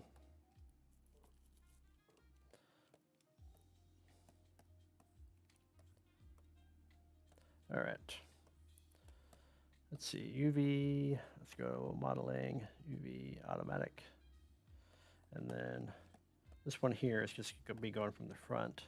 UV planar mapping, Z-axis. We'll start with that one, because that's the most straightforward one, toenails. So we can drop those toenails down here. Often with some of these per pixel related kind of values here, sometimes this stuff is kind of hard to grab because you have to get that right on the edge, and sometimes you have a bleed edge on the outside of the edges of these pixels, even if it would snap perfectly, depending on what rendering engine you have. So even if we go to match grid here, so this will be 64 by 64 because it's how many pixels it is. We might have a little bit of bleed edge on the end here. So some ways to eradicate this is to shrink these down, which you kind of saw me do with the thorax. The other way, oh, come on. There, thank you. The other way to do this too is to go to modify, optimize here, and it'll shrink, it'll contract it inward into one singularity, basically. Boop, like that. And so that stays in the center of that pixel, so that just pulls whatever color data from that pixel. You don't have to worry about any bleed edges. So you can just grab all these and just do that, and it'll center out that value. So when I look at these now, they'll just be at that value of the whatever that pixel is. And so that makes it kind of handy when you have small elements like that. But for this guy, it's going to be a little bit different. We have to do this manually, the old school way. All right. I don't even know which one is the front. That is, so that's going to be left and right. So that guy here gets sewn to this side.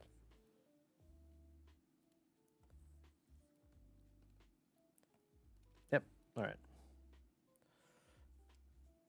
Moving so. Oops. Moving so. There we go.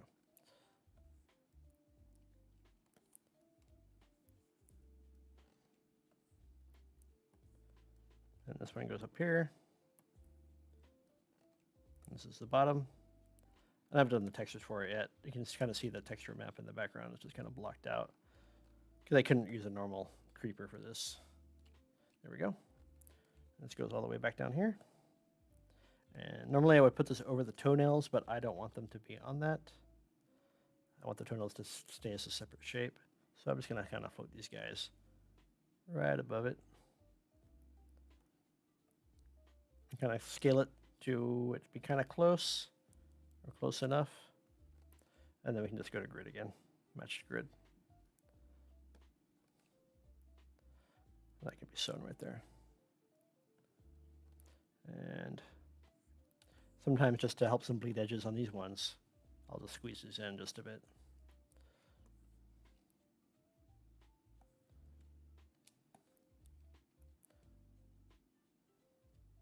Like so.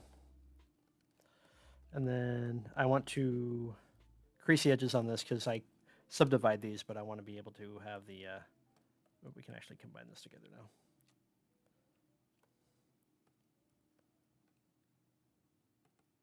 Oop, hold on one second. I need to, is that pulled out right? Sorry, transparency lock is kind of funky at the moment. Yeah, we're good.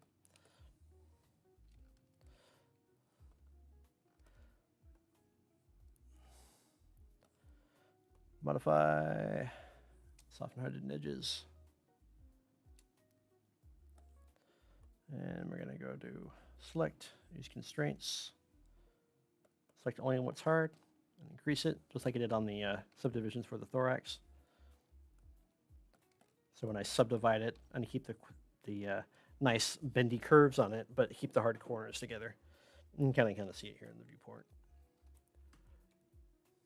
Bum, bum, bum, ba-dum. No, I think my chat froze, and I don't know why. It's all right. I'm about to end this here in a second anyways. All right, let's get this leg on the other leg here. So pull that guy. We can hide this for now. I need to start grouping this stuff together. It's not to the point now where I need to actually start organizing this rig. We can show viewport, hide nerves, surfaces there.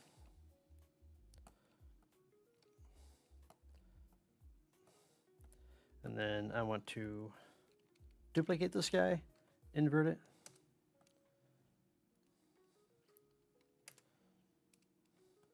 For the other creeper foot. And then we're gonna go, we can wrap, we can do a lot of things with this one. We can just skin it too. Just skin it. So I can actually select this joint here and go to skin. So my fucking tools here. Select all the joints here, skin to that joint, and then select that creeper joint, and then go to rigging, skin, bind skin. 5, I think. I think this is at 5. Oh, it's at 2. Really? I did 2 on those?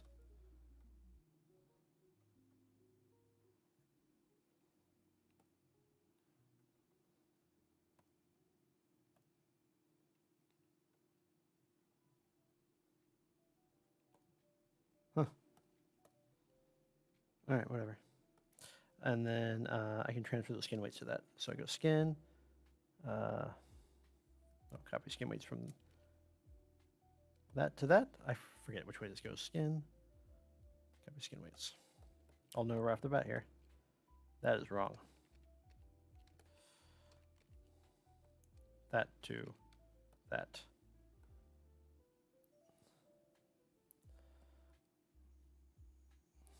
Oh, this is a new window. That's cool. Closest point of service. And 1-to-1. That's nice. There we go. So if I hide this guy here, now we have this guy here. And I'm going to go ahead and increase that. There we go. Now we got our creeper foot that's set up on the rig system for the main character, so it makes it really easy now to just keep all the features that I had on the main rigs. And we'll do the same thing here. Take that guy, that guy. Oh, I mean, we gotta click that first and go select all the joints that are tied to that skin, skin that, and then copy those over. Boom. Hide their old one. There we go. And now we can just relocate these legs to the Creeper Queen. And we have all the other features that we have on here. So what's nice about this too is that with this, you know, we can go ahead and move one of these guys right now. Let's see, leg flip. So leg constraint, we want to, destroy this constraint because we don't want it anymore. And then we can left foot flip, right foot flip, pull these guys out. And we can actually put these where we want these to be put now. All right, so I kind of want these right below that center line right here. So about right there is about right. We can also copy the attribute values from one side to the other side too, if we lose our spot.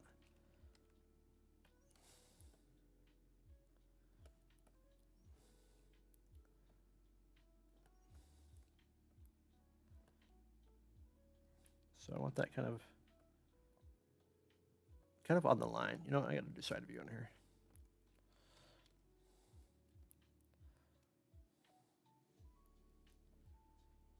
Somewhere around there. So I can kind of just ride on that edge. That's what I want. So same for this guy.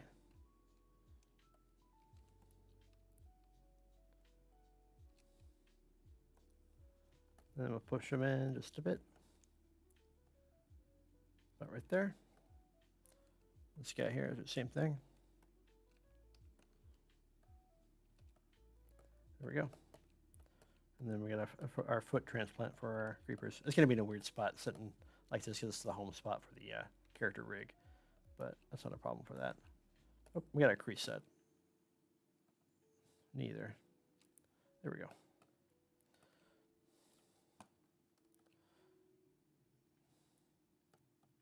There we go.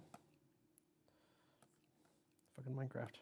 And if I decide, like, I know, like, oh, I need to pull those legs out further or whatever else, I can always, there it is, relocate those joints manually if I needed to pull them around a little bit in different spots. So we're all good to go. Let's go ahead and home these out.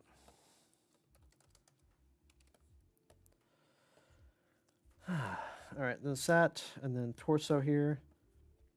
So torso is going to be a little bit weird because I want to retain this torso's features, but it's scaled all wrong. And to change the scaling on this, I probably need to double it up. And if I double this up as scaling the entire rig, everything's going to scale with it because that's the way this character is set up. So if you scale them up, everything scales up. So if you need to scale the character in a world space, whatever, to shrink it down, whatever, everything's uniform in that space. So for me to fix that, I need to change the value of what the actual length is on these guys. So it tells me that these were, if I do these spines the way I traditionally do spines, that value of 2, it runs all the way through the entire spine. So if I change that value to 4, I'll give me double the length that I need, and that'll be enough to do this section here. So that's what I'm going to do here. I'm going to go to Windows, Animation Editors. Problem is I don't remember much of how I set this up, but I'm sure I can find some clues here that tells me what I need. Node editor. All right. Joint spine input, we're looking for the value of 2 coming in. So that's going to be a stretch and squash thing, kind of like the divide. What we want to find is our translate values here. So joint spine, that is not giving us anything. 2. Is this actually scaled, not translate? Oh, this is a scaled version, not a translate version. New ones I usually do, I use translate along with scale to do these kind of things. So this needs to be double the size without breaking the system. All right, so you need to scroll back here, see the spine multiplier here. This is 12 here, and that's the maximum length that this is. If we change this to something like 6, it doubles the length, but also fucks with all our stretch. But that's what we want to happen.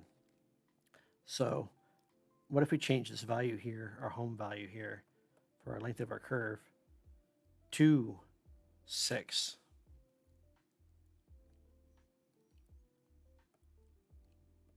And everything else will stay same. So I'm going to add a... my voice is not going up. I think it's about time to fucking wrap this up. I'm going to take this arc length here without breaking this system here. And we're going to divide this by 2.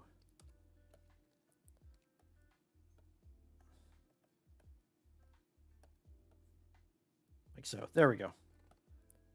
Oh, but it basically just reverts it back to normal. Shit. How do we do that?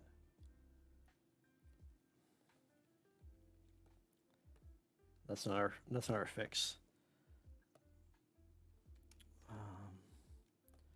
Remap value. I use powers now for these. I don't use these remaps.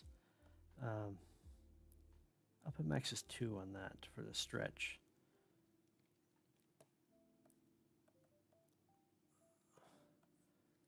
So if we change that to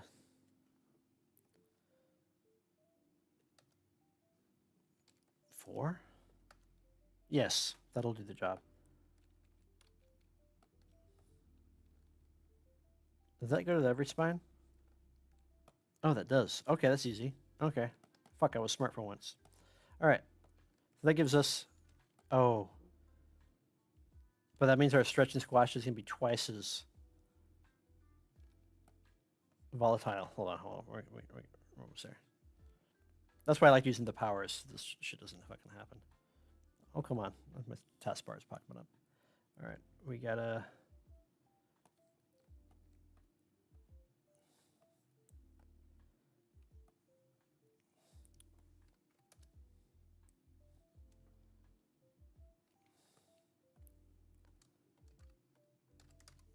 How do we do this?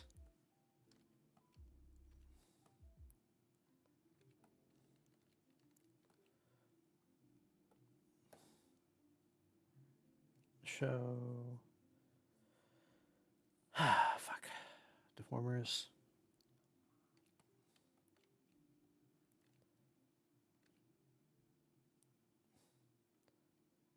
This is also not in the right location.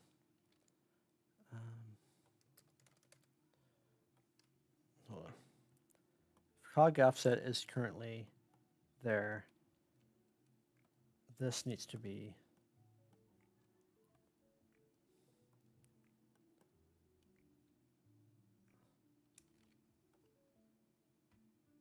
4, 8.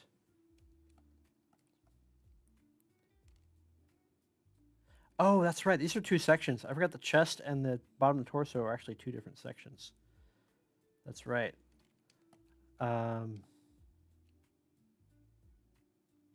Fuck it. I'm gonna make my own. I'm not gonna use this torso. I realize this is gonna break too many fucking things. Yeah, I'll just fucking grab another spine from something else or fucking make my own. This is gonna break too many fucking things. All right, so we're not using that. We're still using the head though, so let's just disconnect the head real quick and call it quits. So this here, head constraint or orient is fine. This ties to joint spine 7. So we're actually gonna need that guy.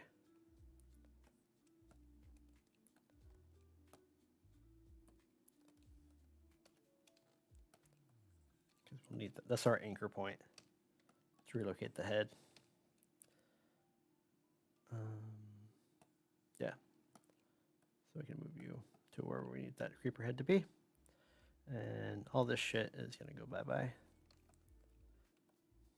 Let's make sure there's nothing else tied to that at the moment. I'm just moving around, scaling shit like that, so making sure it doesn't break something else. Make sure I disconnected everything.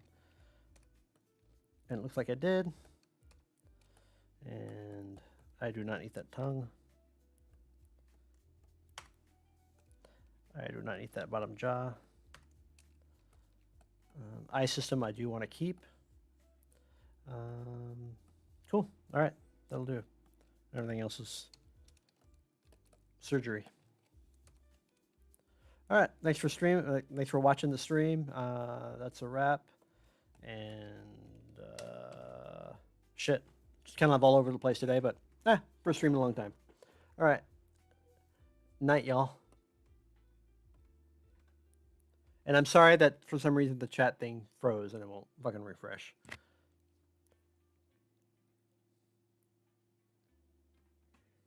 I don't know why I fucking keep switching it from live chat to top chat and it will not refresh. Thank you, YouTube.